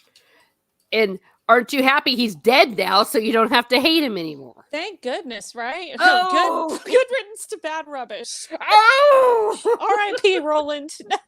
Damn, it's cold. Oh, shoot. All right. Yeah, Albuquerque. This is why I enjoy books so much. Each reader gets to interpret them in their own way. Mm-hmm. Yeah, and you do them in your head. So we go on to chapter 8, which is called Great One. This is one of my favorites. And I think we all know why. It's not any of that stupid magician politics crap, but let's get that out of the way. Did you just say that about a book called Magician? She did. Yeah. Oh, boy. Okay, it's the politics and the whole Serrani stuff is insanely well fleshed out. Yeah, that is true. Yeah, I was being a little bit facetious because I actually do enjoy it and I know where it's leading. I'm just saying, the kind of things I like, and I know that Rennie was looking to this too because she didn't realize that there was a reunion to be had in the last book, and I'm like, didn't you? It says right, and because you had it in, I think, your head that he had been seeing Katala. Yeah, I misread it. It's okay. Well, wishful thinking because I wanted him to be with her too. But it starts off really cool that there's just this normal dude and he runs across this great one, but it's like a different kind of great one because usually great ones, they're like what they say, a law unto themselves. You don't even barely talk to him, don't even look at him. And he's talking to this peasant and he's like, hey, and the guy like falls down before him or something. And Pug is like, stand up, or Mirumber rather. And he goes, do you think this is a good place for a home? And the guy's like, if it is your will, oh great one, because they're not used to being talked to like that by a great one. And Pug says, or I still call him Pug. I know that he's got his new name.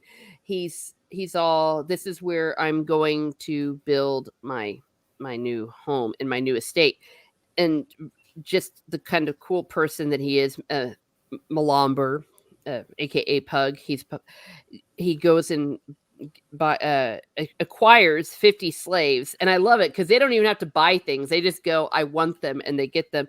And of course, he couldn't technically give them their freedom, but he let them lead free lives. Well, he also picked the Midkemian slaves. Oh, you're right. They were also mid-Kimian. Oh, I Yeah. didn't catch that. Yeah, I'm looking here on my notes, and duh, that's what it says. Yes, that's and they're helping him to build, and he also he did collect like the old slave that had worked with the estate before, because it had been an estate that had been running down, and he started to do research on rifts, because like, can they be controllable, and they go into some details about how it could be, how it might be, but that is something that Pug is working on. And then we keep hearing about this Imperial Festival.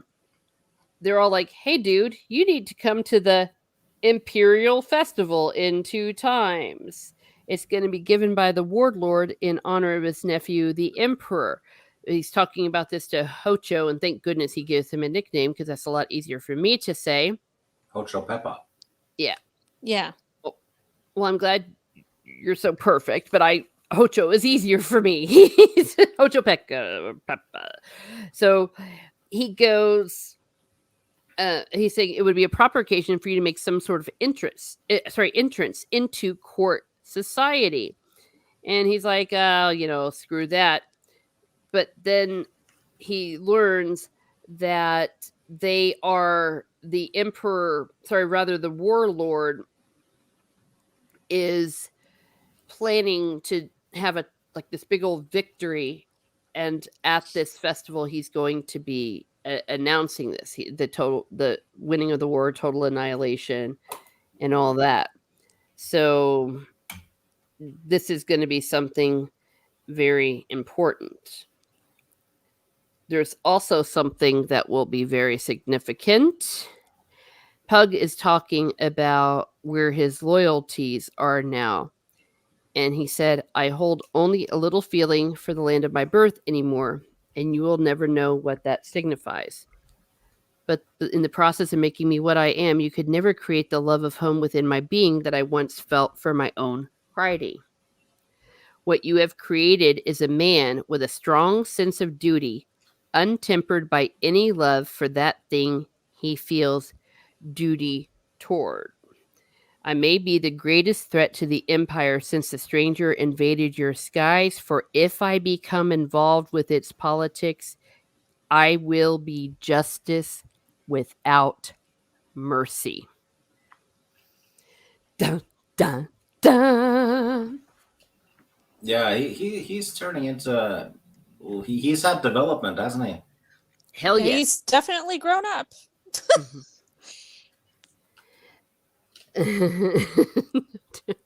I don't know, yeah. But not only just grown up, scary. Yeah. And I feel like he's a little bit also, and Pug was very sympathetic and relatable, and now I feel like Pug's a little bit more cold-hearted and very, very logic and decision based, versus trying to have a little sympathy or trying to be compassionate. So but at the same time, it's what he grew up with, because I'm pretty sure, and this might be why I got confused, but this chapter says he's been there for 9 years, I want to say. And so, if you've been in a terrible place for like 9 years or whatever, I can only imagine. And, he says stuff about Mikimia, but then he also says that he's loyal to the tsunami. So, not Tsurani, not tsunami. Sorry. It's okay. It's so easy to confuse the two words. I'm sorry. But so I don't know. He sounds more cold and calculated. However, I think towards the end of the chapter, he finds his heart and his soul again. So I think that, he needed that to happen. Yeah. Yeah, he's kind of indoctrinated himself, kind of. Yeah. Mm-hmm. Which I didn't really care for, because I understand he can be sympathetic now learning the Tsurani culture, but some of them are just awful. And the way that they treat other people is just horrid to me in a lot of the places. Now, his former masters were pretty good to him, and I really like the interaction with them and Lori coming up. But not all of the masters were good to their slaves. And I don't know, I just think the culture is just very I don't know if I want to say hateful, because I don't really think they intend to be hateful, but just yeah, it's systematic, but it's also very I'm trying to think of a good way to put this, but their version of a hierarchy is pretty pretty I don't know, it's harsh, I guess. I don't know how else to say it right now. My brain can't think of the words, but I'm like, why are you showing a lot of compassion and respect for the Sirani culture? I mean, I get it, but at the same time, it's like, oh, that's not the way of life I would want, to be honest. I wouldn't want to live in a society like that.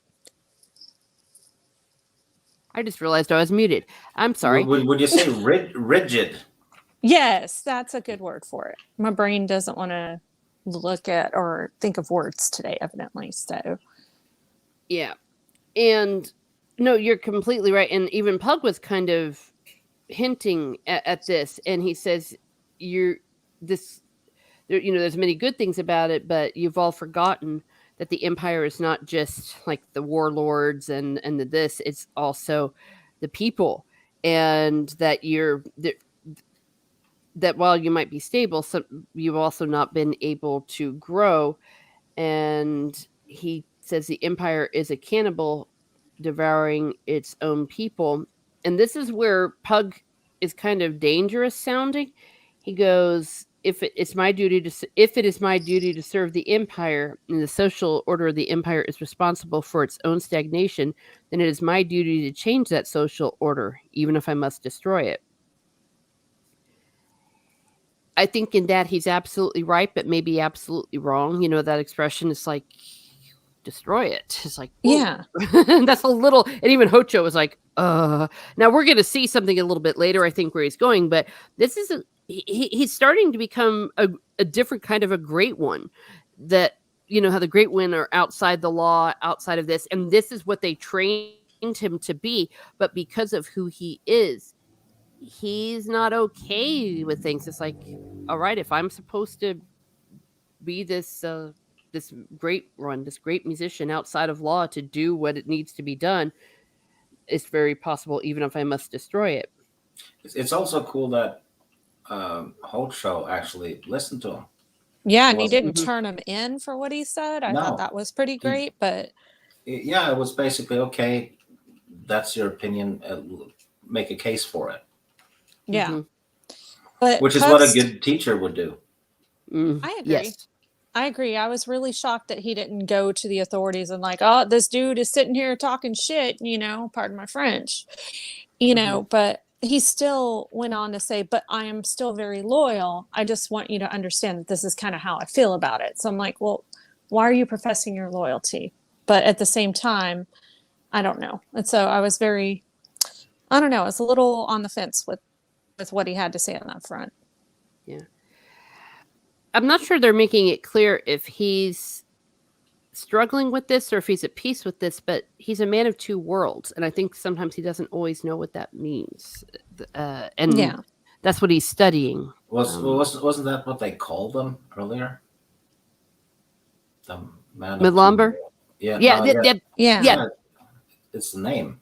Yeah, his fake name. Yeah, well, not his fake name. That's his real name, but the name no one ever knows. That they call him Malamber, but there's his secret name. Because with magic stuff, if people know your name, then they can get power over you.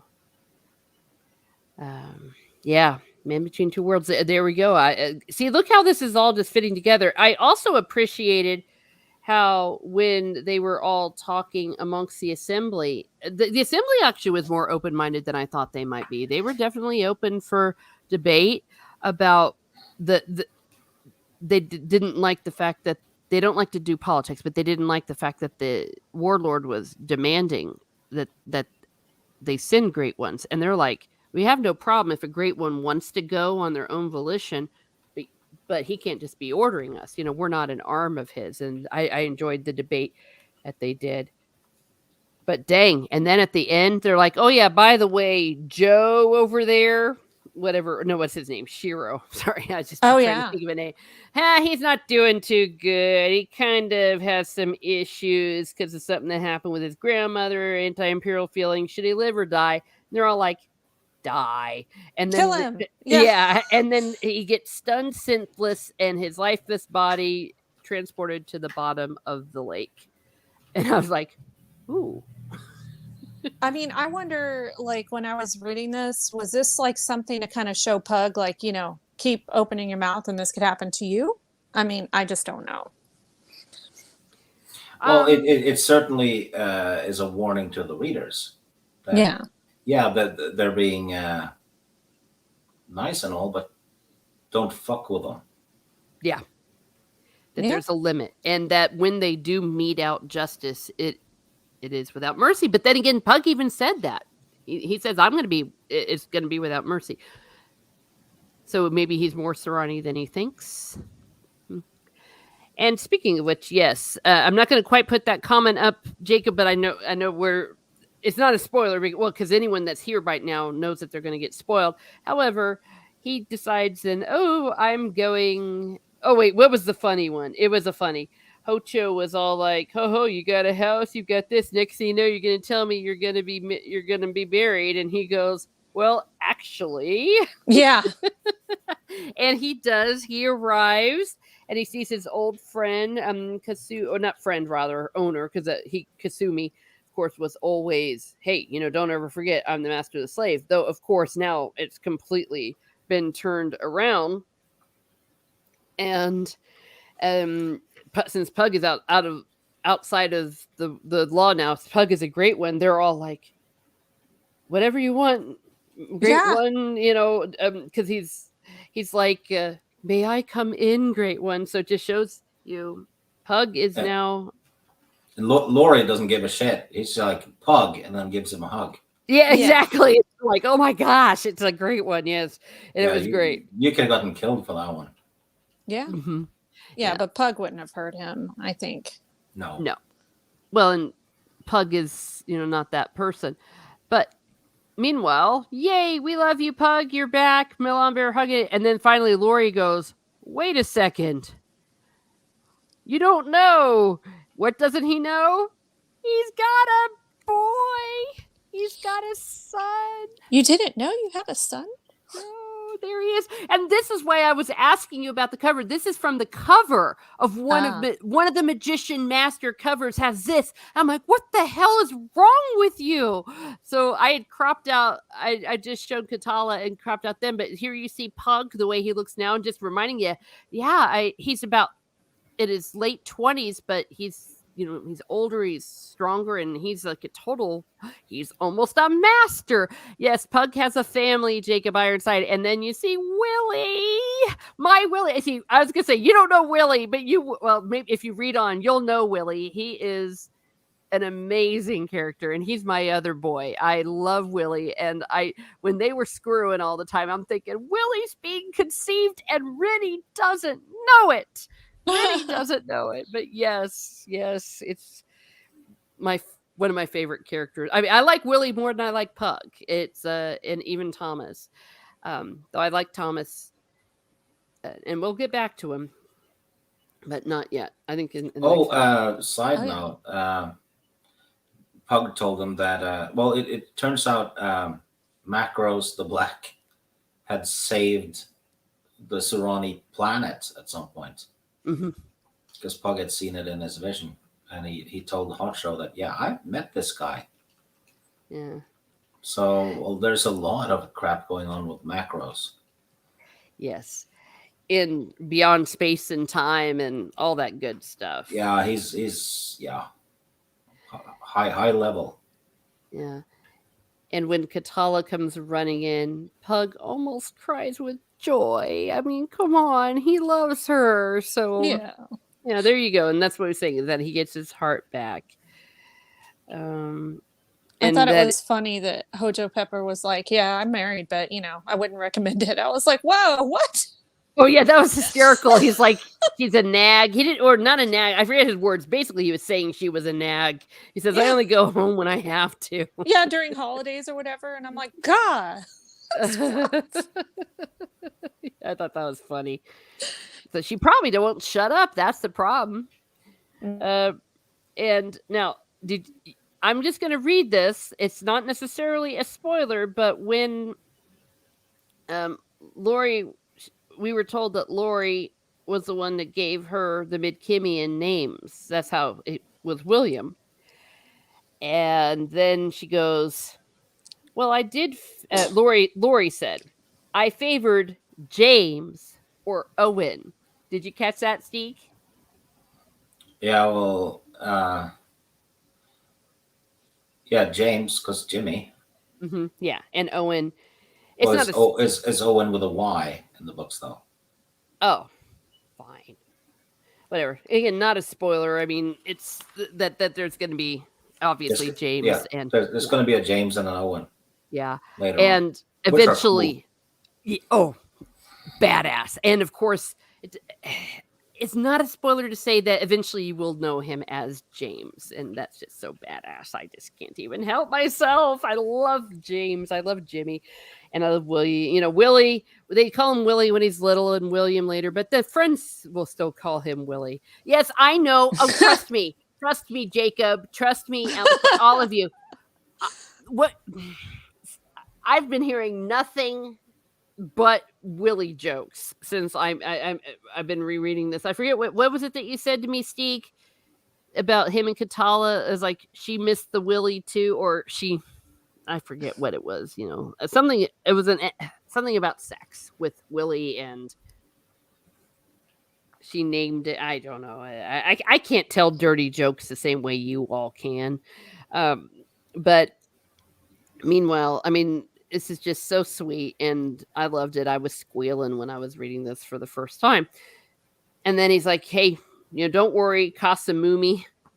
I'm not gonna be messing with your household. I'm just coming to take my wife, my son, and Lori." And again, showing he's outside of the law. He asks, he gets. And then Lori's like, "Well, actually, no." And there's like, "What the hell's wrong with you?" And we learn that the big plan all along, which is why he got Pug and he got Lori, is that they've actually kind of been traitors from a certain point of view. I thought that was cool. Yeah, yes.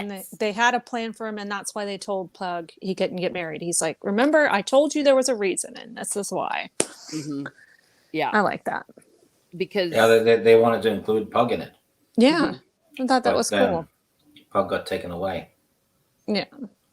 And the plan is that they are going to go along with a raid or something, and then they were going to break away with Lori as their guide to go see the king of Rillinon to broker a peace deal to undermine. Yeah, he's batshit crazy. Yeah.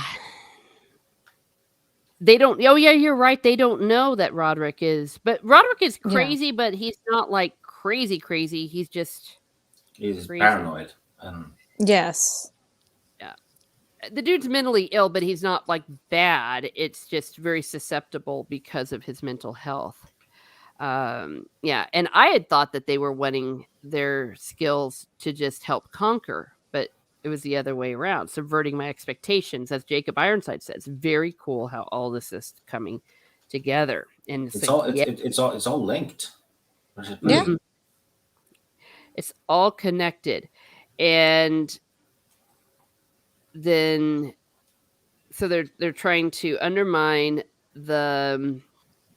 They're trying to undermine what the warlord's doing, because the warlord's making his move, and they're going to do something. And I love it, like he says, much like the end game gambit in Shaw. And Shaw is the word for chess. And it's like, we're going to checkmate him. And then he said, should the King Roderick agree, then the light of heaven, that's what they call the emperor, can appear before the High Council with announcement of peace. And then all of what the warlord's power will crumble. and the emperor will checkmate a warlord. Oh, so it's just like going to be so badass. That's the plan. And so Pug, once he realizes that, says, okay, that's cool. Of course, you can take him. And also, Lori doesn't want to go. Lori wants to do this because Lori is awesome.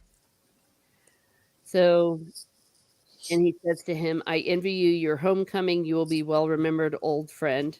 And then he goes and finds Katala, embraces her, and says, come, beloved. Let us take our son home. Oh, I just can't. I just can't. It's just so perfect. And that's how it ends. I just,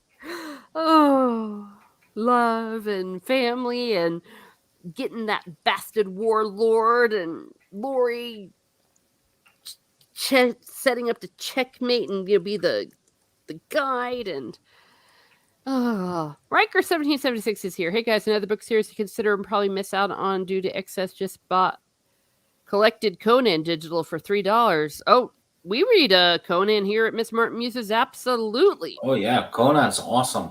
Mm-hmm. Robert Jordan's well, of course, Robert E. Howard's the original, but Robert Jordan wrote fantastic ones. They're selling a huge hardcover collected Conan on Amazon. Fake leather. I think you have it, Teresa. Yes, I do. A huge tome, and it's not expensive. It's like $20 or something. Nope. Yeah, and it's got all the maps and all the lore, like even the stuff that wasn't like part of the books, but like just Robert E. Howard just wrote like a big essay on the whole history of it. And hello, look who's here. Bet you can beat Rennie. Lord have mercy. Hey, he's from Waterford. I've been giving him a hard time. Me and Marambir. My gosh, I've got all these. Elysium. Yeah. So in any case, how is Rennie? If you guys ever did Harry Potter Elf Out Loud, I'd explode. Well, we did do a fantasy tavern on Harry Potter, so that's like a one shot. But it is all connected, and maybe I'll get back to Conan in a second, but maybe for the free for all, we might go into some of that. I just wanted to acknowledge the comment. So now that we are done with chapter 8, as always, I hand it over to the lady first because Steve will make me do it anyways. Rennie. Yeah, like I said, I thought this chapter was quite interesting. Pug's outlook on stuff, very logical but cold and calculated, but at the same time, I feel like, his heart got thawed out when he saw Katala again and when he met his son. So I think after talking to this crew, he's going to try to help bring peace to both worlds. And if he can't, then one or the other is going to be destroyed, or he's going to have to destroy the rift or something. I just don't know. But that's where my mind's going with this after reading up to this point, as far as his story goes. Yeah. Okay, cool. And the grand finale is coming up. Yeah. I mean, you have the Thomas story, the Arutha story, the Pug story. All of it's gonna have a conclusion, and the Bastira thing too. Boric versus Bastira, I guess. Yeah, and all of that. You're right, and I just can't wait for Rennie to read it. I mean, it is epic. I'll tell you one spoiler. It wraps up well. Yes, perfectly, and is so satisfying. Yeah, and if you want to continue reading, at least do the next 2 books, because it's called the Riftward Trilogy. This one works as a standalone book, and you can end right here, at the end of this book. But there's 2 more books, and then there's like a break because there's a time skip. So if you do the next 2, you'll have lots of cool conclusions and what have you. Yeah. And the kind of satisfactory also just where people just get what's coming to them, and that's always my favorite. And of course, Pug does not disappoint. Jacob Ironside says, I wonder if Pug is part Serani. We've always wondered about that, and it's never truly answered. You will find out more of his origin in the way late in the series, I think. Yeah. If I remember correctly. I kind of am with Jacob Ironside on that, because he's an orphan for a reason, and he has this natural magic power for a reason. So yeah, I kind of had that in the back of my mind as well. So yeah, and he basically has the Serani magic gene, rather than the Midkemian one. Yeah, yes. and they'd already kind of established that the rifts were kind of there; they just were unstable. So maybe there was some shagging going on.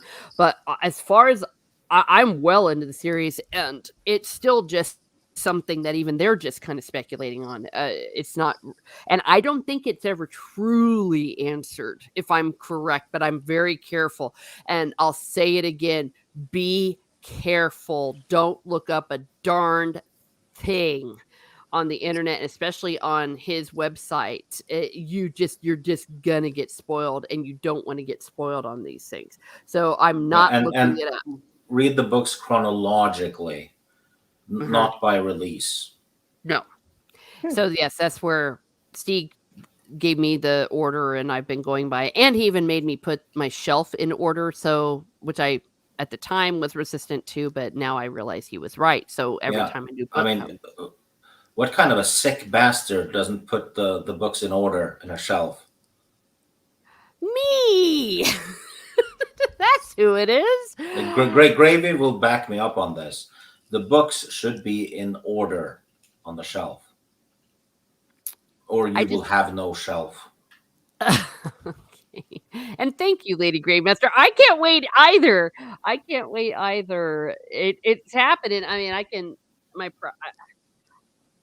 a lot of it has to do with the fact that I've had more time, but I think that you reach a point in YouTube where momentum starts, and I'm definitely in the momentum here stage, which is great. I don't want to give too much away because I don't want to jinx myself, but if I'm going to continue the trajectory I am on, it is going to be within a week, just because of the high volume.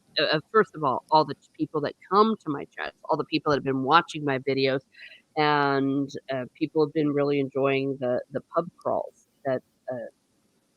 And that just says something else too, is that I hate the word community because it's used in a different way from that I personally enjoy the word being used. But there is something to be said about the community, that in that there's reaching out into the community and enjoying people just from all and getting to just talk positive stuff. There's a market out there for that, and it's just something that I naturally do. But that's a long way of me saying thank you, Lady Gravemaster. I do appreciate that. Pug was an orphan on a desert planet. Sand gets everywhere. Oh no. Yes, they should. Okay, I'm not sure what that was referring to, but okay. Probably something. The book's in order. Oh, for fuck! See, I think you're far too judgmental.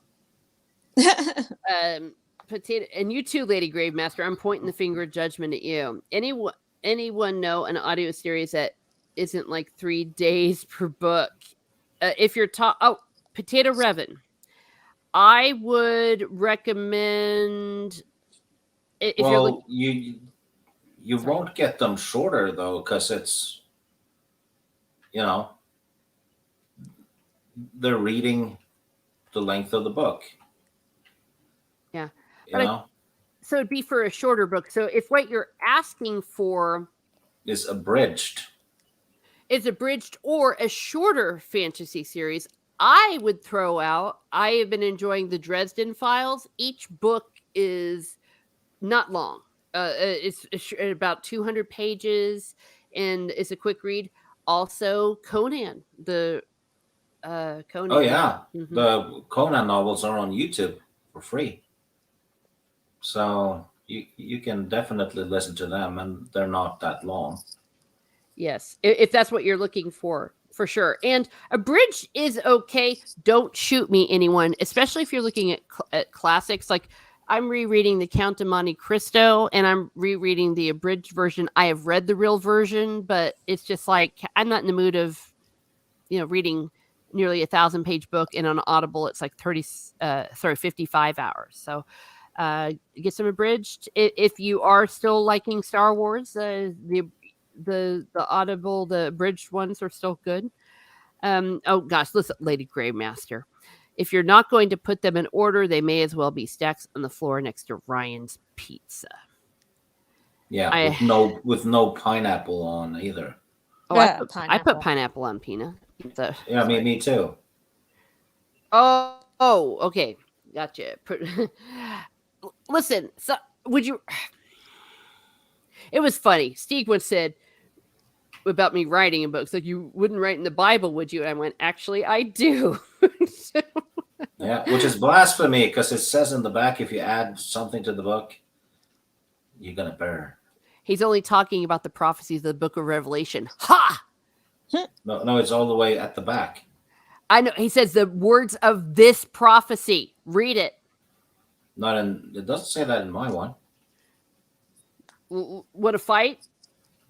No, that's what it says in my book. And the fun thing, when you turn the page, you get like an addendum written by some guy, and it's like, okay, it just said you're gonna burn if you did that. So sorry, Mister, and then the name. You're doomed. Yeah. Hope you got paid. Yeah. For like traveling when I'm on a plane and waiting in an airport. Okay, yeah. I would. I mean, I did that. I don't. I do nonfiction. I'm a nonfiction gal too, so I will pick up a little nonfiction book. If you want one that goes fast, though it is a little bit long. But actually, hear me out. If you have an Audible subscription, the book by Richard Garriott called Create and Explore, and he wrote it that each chapter is standalone. So he says you could just read one chapter and that's a standalone story, a standalone book. And he's even said if you look ahead and you see something in chapter 15 you want to read, you read that and the like. So I would recommend you doing that. I listened to The Imitation of Christ the last time I was in the airport by Thomas A. Kempis, but that may not be fun for everybody. Dresden, Dragons of Pern, Percy Jackson series, says Lady Gravemaster. Thank you, Lady Gravemaster. Pineapple from Pizza equals 4. Also, the Dragonlance books aren't that long. No.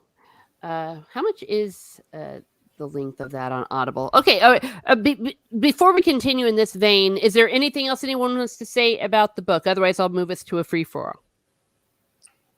I think I'm good. Okay. I can't wait.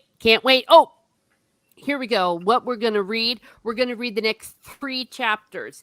The next 3 chapters is going to be 80 pages, and then we're going to finish it. It'll be 100 pages, but it doesn't matter because by that point, you're not going to want to stop. So we're going to be reading chapter 9, 10, 11. I don't know how to count. 9, 10, and 11 for next week. And then, boom, we're just going to go to the end and have a big party, and everyone will love us. I like cheddar cheese on hot apple pizza pie. Oh, actually, that's not as bad as it sounds. I've heard that's a thing. Mm-hmm. Yeah, or as I sometimes say, what's wrong? Is everybody pregnant? All right. So let's go to that. I like these suggestions that folks are saying about different books, and I am looking up the audibles of Dragonlance. I mean, Dragonlance is really fun, and it's serious fantasy, but it's not as heavy as, say, something like The Lord of the Rings or even this. It's like in between. And the first one especially reminds me of almost a campaign. You can almost hear them rolling the dice in the background, but it's fun. And each, what is it? They have a sorcerer, a cleric, a healer, a dwarf, an elf, and a male ranger. I mean, it's just like straight out of a role-playing game. Potato Reverend said, I did pizza into mayo and I eat it with a knife and fork comes on me, bro. Yeah. And Lady Gravemaster, Potato Reverend, he was the one that was explaining some of what's going on right now in the Doyle in Ireland and some of the stuff that's going on and why it's kind of tricky because the coalition and the politics and the parliamentary system. And I don't know. You know, I do know that a lot of the Irish people are speaking up. They're getting out in the streets and they're doing. I've been seeing it on YouTube, but it's tricky because you got Dublin as well. It's as though, well, it's kind of not unlike us where you've got like New York, Chicago, and LA. If you just put them into a big ball and they're one city and one state, and then there's the rest of us, but with the population and their power in DC, put DC into that. That's kind of a little bit of what Ireland is facing. If I am correctly saying it. Have you read Win Spence's Elf Home series? Hey, but people actually did something, though. There was a huge rally, and they kind of blocked a little bit, but were peaceful and let people by for the protests that happened at the the baseball stadium. So I'm glad that people are finally starting to stand up for themselves, and the fact that how empty the stands were for that. Potato Alva, are you part Canadian, Italian, and Irish? Oh, wait, no. All right, I'll let you deal with that, Potato Revan. He is from the east coast though of Ireland, but and apparently Cork. I by the way, Potato Revan, I did that awful meme to Potato Revan with Saint Finvar versus Saint Oran, and he responded by a gif with someone smashing me over the head, which is okay. I had it coming.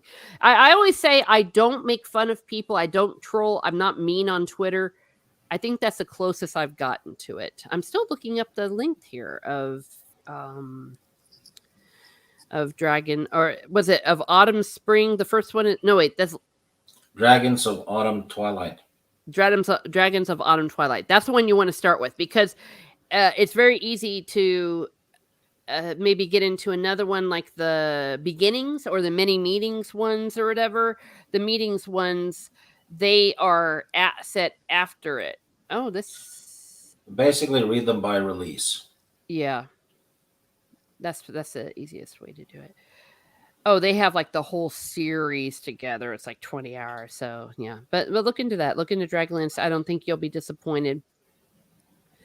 Laugh out loud. Friends troll each other. It's all good. Yes, and it's good hearted. It's good hearted. But it was pretty mean.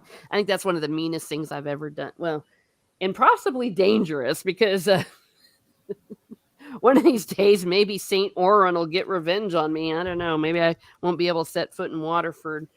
But then again, I'm not superstitious about that kind of stuff. I'm only superstitious about the daggone fairies.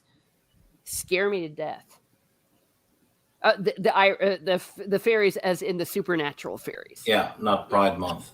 No, I was about ready to say, this is how rumors get started. It's like, she did a gay slur. It's like, no, I'm talking about the real fairies. I like the Dragonlance world. Excellent. Potato. Oh, yeah. Jacob Ironside there. Yeah, but Conan, you will not be disappointed if you start getting into the works of Robert E. Howard and Solomon Kane. I have the works of Solomon Kane. I've seen the movie, but I know that that's still not the same. They're short stories. Solomon Kane ones, especially Steger short stories. They're shorter than the Conan ones.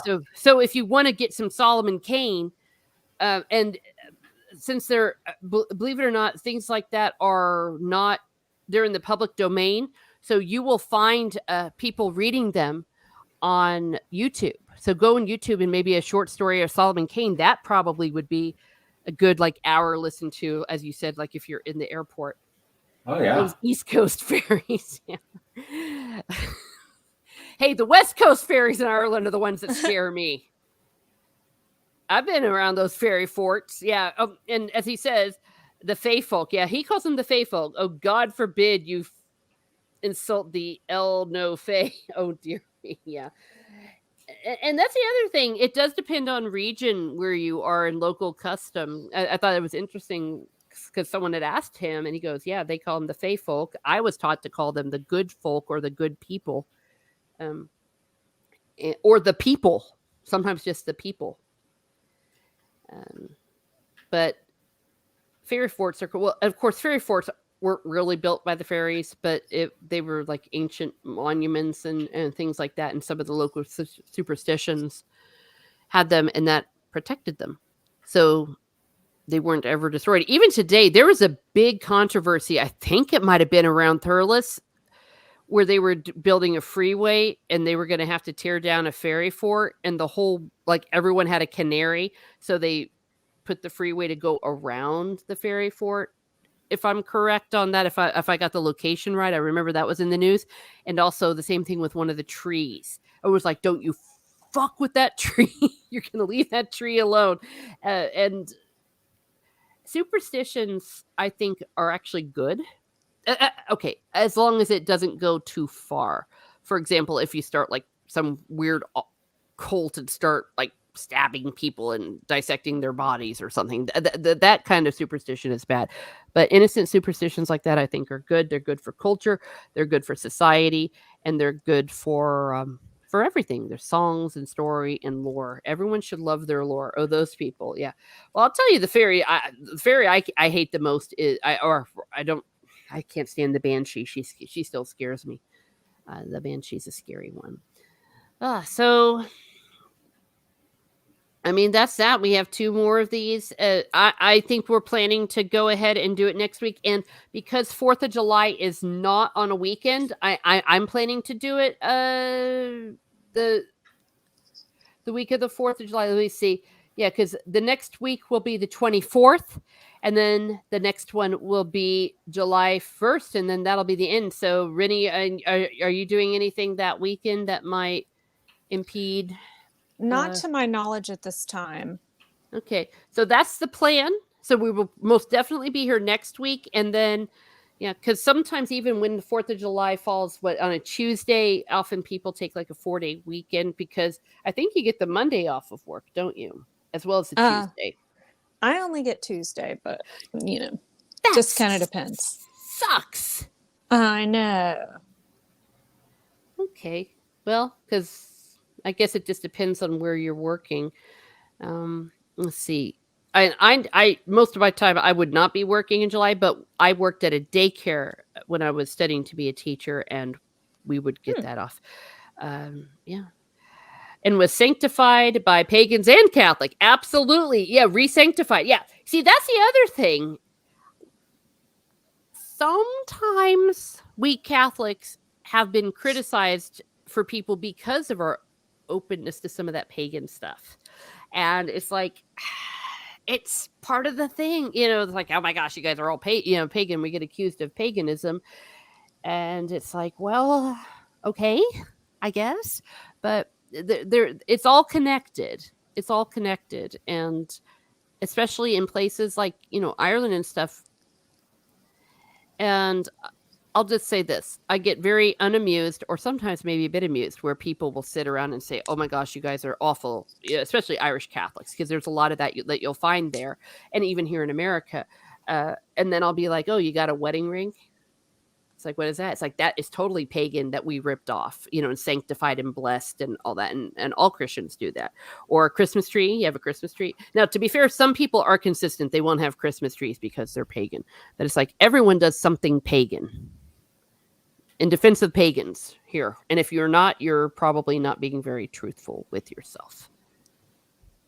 There's a line you don't cross, obviously. And I think that part of that is respect, not just for your own religion, but other people's religion. You need to respect that. But a love of nature, there's nothing wrong with that.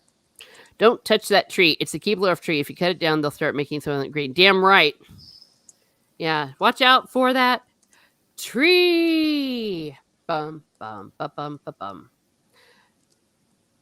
All right. Well, if anyone else doesn't have anything insightful or worthwhile to say, except it's this whole pineapple on pizza thing. First of all, I think it's ridiculous, but I like pineapple on pizza. I know you do, And Steve. I can't be friends with you anymore. No, okay, so Rennie is the heretic. Rennie, you are out. You are out. Yeah, I had it. Pineapple on pizza. Come on. That's one of the first things my husband and I argued about, when we first met. He was like, oh, yeah, I like pineapple on pizza. I'm like, and bye. Damn. Well, yeah, don't mess with Rennie. I'll tell you what, I never had pineapple on pizza until very recently. And to be honest, it was because of everyone having canaries on. It was that big fight. And I tried it and I'm like, oh my gosh, it's good. Oh, Potato Revan hates mac and cheese. What the hell is wrong with you? I will judge you. Banished. Oh no, I thought you and your hubby would argue about who was upside down. I shouldn't laugh. I'm awful. Are we talking about private time, or are we talking about because he's from down under? Down under. See down. Well, we'll say down under. That actually doesn't make it less dirty. Well, you know what? And this was actually serious. I think some people thought we were joking, or at least I wasn't joking. This heresy, this big fight that broke out because of the cheese, the not macaroni and cheese, the grilled cheese thing about making it in the microwave. And I was so outraged. I still am not completely over it. It was genuine. It wasn't fake. It wasn't like me, I was genuinely and still am horrified and disturbed and have a problem with it. That Steve just happened to say something like, "I'm gonna put macaroni and cheese in, or no, make my grilled cheese sandwiches in the microwave," and I was like, "What did you?" Yeah, that is not okay, man. Well, that's a soggy sandwich. And I never even knew it was a thing, and so I decided to put the poll out there, and of course, the right answer came out that. No, yeah, and you messaged people to vote for what you wanted too. No, I didn't. That he is making I did not. 30,000 votes arrived at midnight for the yes. Hey, this isn't Pennsylvania. Or Florida. No, just kidding. Oh no. Hey, Florida actually. Well, remember I'm gonna go there. But No, I had some thoughts, but I'm like, okay, that'll lose people, and I'll lose my thought. But what did shock me, and these people weren't messing around, were the amount of people that were like, yeah, I make it in the microwave. I think Thomas Gilkey was one of those. I was like, what? It's like, there's nothing like rubbery bread to turn me off of a sandwich, man. Yeah. Oh, and European Lore, he was the other one, and then European Lore said he makes pancakes in the microwave. I'm like. What? Yeah. Like, I know they make those, like, I think is it Pillsbury frozen pancakes or whatever, or whoever it is, and you can microwave them. I want to say they're like little silver dollar ones. I would be okay with putting them in the microwave, but if you're actually using the microwave to cook like pancake batter, I don't know how I feel about that. Yeah. Yeah, but he was on Steeg's side. And Potato Revan's on my side. And Steeg, there was something fundamentally wrong. Make it in the microwave. How dare you? I did it. I sent a picture of a grilled cheese sandwich made in the microwave, and I said, "Hey, please look at this." She said, "Oh, that looks good." I was, "Yeah, it was made in the microwave." Yes, and then he said, "Checkmate," and I said, "Because that is a checkmate." Microwave is for reheating only. Damn right. Warming up. No. Yeah. But you know what? Steve has had the nerve to tell me that it was wrong to reheat coffee in the microwave. Now, riddle me that. I won't do that either. It like gives it this like weird, you know how like pudding gets a crust on it if you cook pudding or custard on the stove? Uh-huh. It kind of gets a crust on it if you put it in the microwave, at least if you use like real like whipping cream or half and half in your coffee. So I can't do that. Fine. Okay. And this is a true story. I frankly can't do this either. A Potato Ribbon says, when I see Americans make tea in the microwave, I die inside. Yes. I bought my friend an electric kettle to make it properly. Well done. Well done. You're spreading the gospel. I have an actual tea kettle that, you know, I use on the stove to make my tea. I can't see doing it in the microwave. Mm-hmm. Yeah, it just doesn't feel right. No, it's not right. Well, it's not even brewed right when you do it like that. It is just wrong. So, oh, look, you made Jacob Ironside cuss. Look what you did, Stieg. Okay, we've already potato. I make store-bought pizza in the microwave. Well, those are made for microwaves, though. Some of them are, and some of them aren't. Like, yeah, no. Oh, Albuquerque says, "Did the sandwich look like Jesus?" Oh dear. I'm gonna make a steak in the microwave and take a picture of it just to piss off Gravy. I hope it tastes like a rubber band. As I say, the goal isn't to eat it; it's to piss off Gravy. Well, that is a waste of money. Yes. No, it isn't. Why wouldn't it? What the? You'd pay the hysteria would be worth the money. Damn it! Yeah, tea in the microwave, nasty. Hello, Tommy. Potato Throne said, remakes tea on the stove. Are you 90? Yeah, Renee's from the 1920s. Oh, stop. Put the kettle on there. She's serving Poirot. Hey, that would be awesome. I like my tea old school, sir. And my husband has something for anyone who is not Australian out there. There's something called a billy that they make tea in, and they usually use loose leaves, but he doesn't have any. Well, no, he does have loose leaf tea. We just haven't opened it. And you can actually make it on top of a fire or on top of a stove, and you just kind of swing this thing around and it'll get the tea leaves away and stuff. So that's pretty cool. That's from Waltzing Matilda, and he sang as he watched and something in his billy bong and waited till his billy boiled. Or whatever. Yeah. You'll come waltzing Matilda with me. I use whipping cream a lot. Rennie, you don't like whipped cream in your coffee. Yeah, whipping cream. I do use cream in my coffee. Yeah, I can't stand that half and half or milk. The only time I have milk in coffee is when I'm in Europe, because their milk is like our cream. It's actually good. I mean, our milk is crap. Do not mix steak in them. Milk in coffee is bad, but a Snickers bar is not bad. Okay, he gives me grief because I have Snickers flavored coffee, which is really good. Yeah, I use an electric kettle to make my tea. That's the only way to do it. Melvin usually is good. Melvin Dipley, anything can be microwave. I am living proof, and raw bacon is tastier than you might think. Again, oh my gosh, I am not so sure about eating raw meat. It's not worth what it'll do to your intestines. Tommy says, I've been accused of putting my pigs in microwaves. It's not a microwave turner. It's just a lazy Susan dear. Oh, my God. Oh! Potato Ribbon, I will go to Norway and beat up Reddy in front of you with Miss Martin. Good luck. I was going to say, well, we'd have to get her over. That would actually be very complicated. Well, you're closer. You're really close to Norway. You could probably take a ferry over there. We'd have to, you'd have to kidnap Rennie and put her on a plane and get her with her passport. That's right. It's very complicated. I'm good with brass knuckles and a bat. I'm just saying. Oh, darn. And she's married to an Australian too, and they're insane. He'll throw a boomerang at us. He does actually have a melee boomerang, so it's pretty cool. It's like a relic. So he'll bring it. He will bring it. Well, of course it's a relic. Boomerangs never go away. Well, this one you can't throw. It's actually a melee weapon, and it's actually a pretty cool relic that he got, and he got it assessed by I think an auctioneer or whatever. And it's pretty ancient and cool. Wow. So don't fuck with him. And he lives in Texas now, so he got guns. That's true too. Yeah.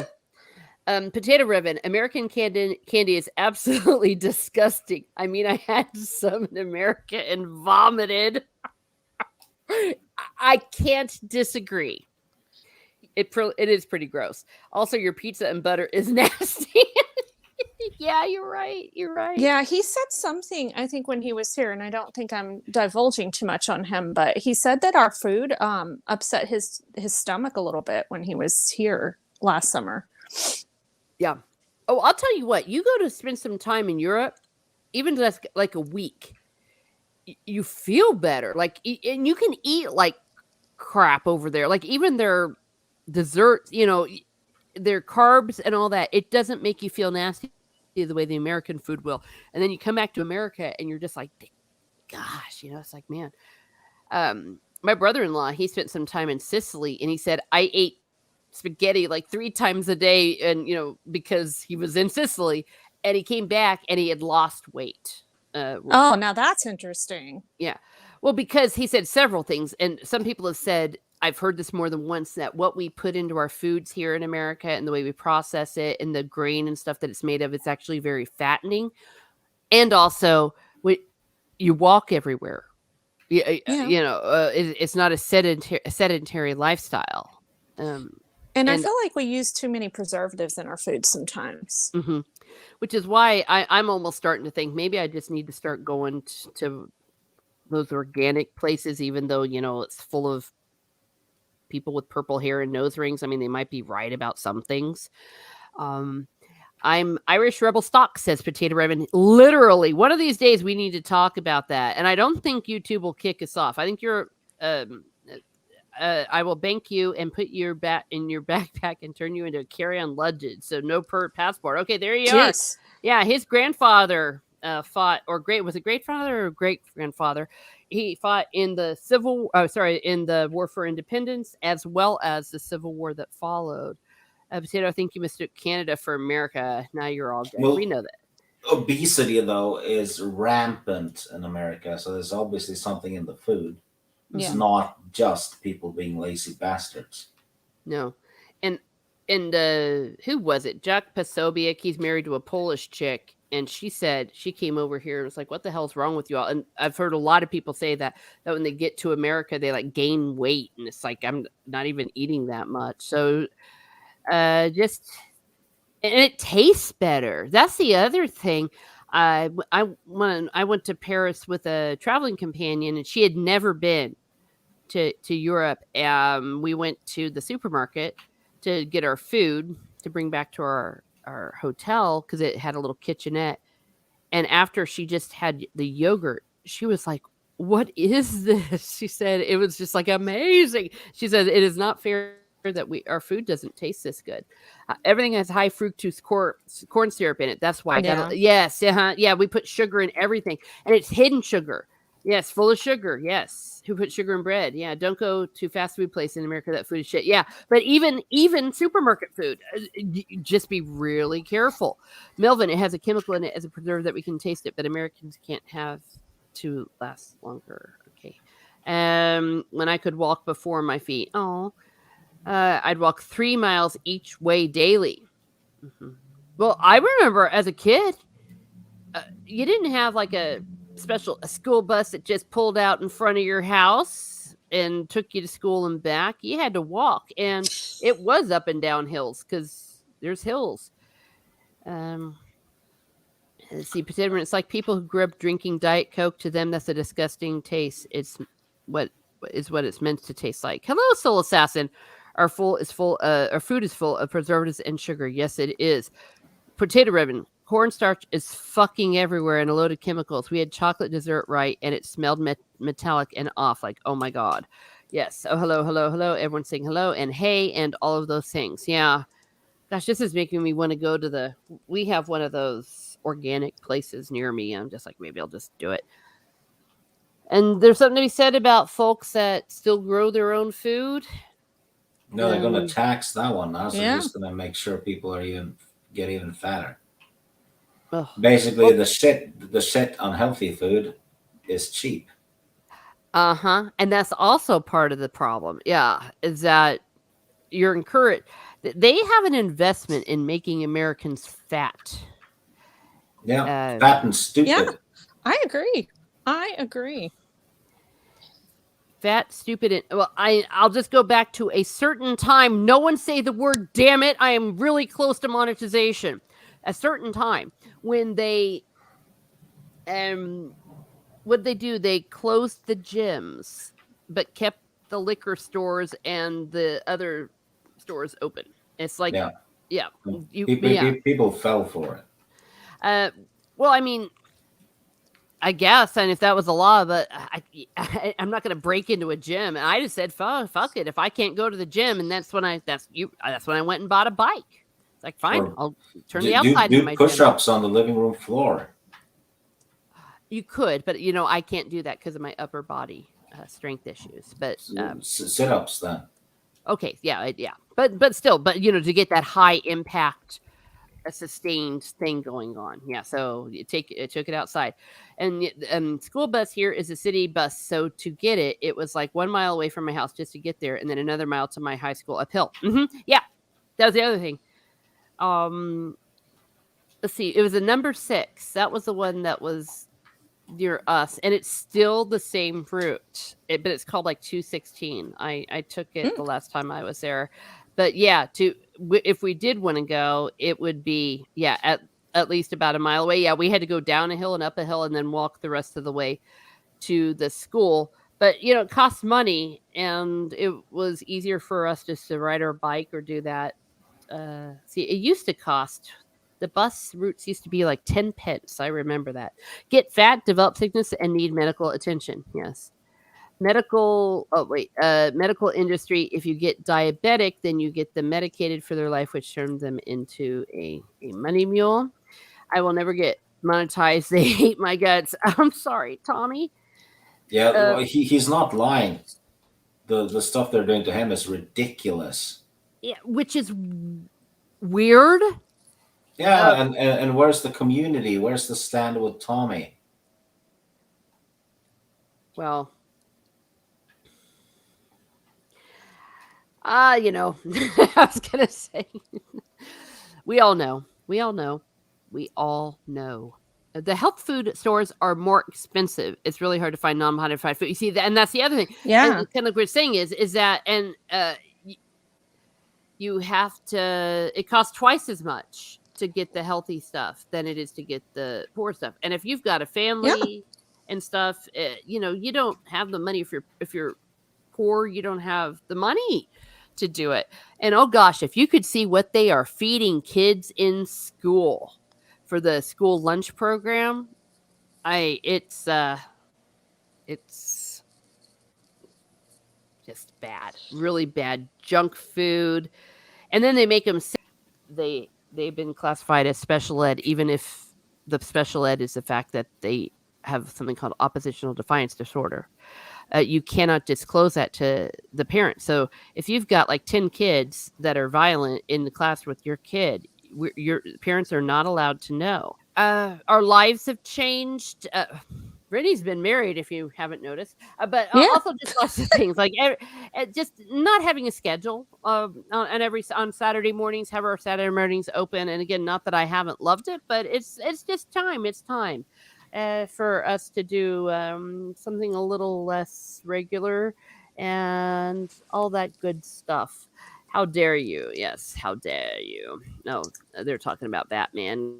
Congratulations, Rennie. Yes. You maybe there's one person on the planet who hasn't heard. Yes, she's gotten married. Yay. We were all very happy though. We just joke with her. He married Tyrone Beard. Yeah, she got herself a hot Australian. So I mean, well done, Rennie. I mean, Rennie's a hero. She's a hero. So you can find me here at Miss Smart Muses, where the drill. Pub crawl is going to be on Monday night with John Trent. I think we'll be 10 drinks in by this point, and then I have a guest lined up for the next.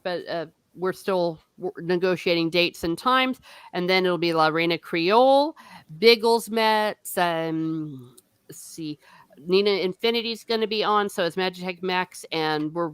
Drunk 3AP and I are also negotiating a time. The man has had quite last few months, been keeping himself busy, but there's loads of stuff that we love to talk about. So thank you for everyone that's been tuning in. It's turned out to be really fun. And oh dear, Rev, they're giving you a hard time. Oh yes, thank you, Jacob Ironside. I'm going to be on Jacob Ironside's this Tuesday. Thank you for putting the link in there. Yes, he's going to be talking about the last of the Mohicans. I'm going to just lay this out here. I was shameless on this one. He goes, the next one's going to be the last of the Mohicans. I was like, oh hell, please. I begged. I was like, if there's an opening, oh dear, I love that movie so much. So yes, Last of the Mohicans on Tuesday night. So that's going to be loads of fun. And more, like I think I told you, food, more biographies. I think it's been a while since I've had a guy that's died. The first two were kind of downers when I thought about it, but if you do like fantasy, please go ahead and tune in. Okay, this is going to be one of the longest outros ever, so I'm going to STF you. Thank you, everyone, for being here. Have a great day, everyone. Have a great day, and be certain to pledge your loyalty to Jimmy the Hand as the greatest character ever in Feist universe.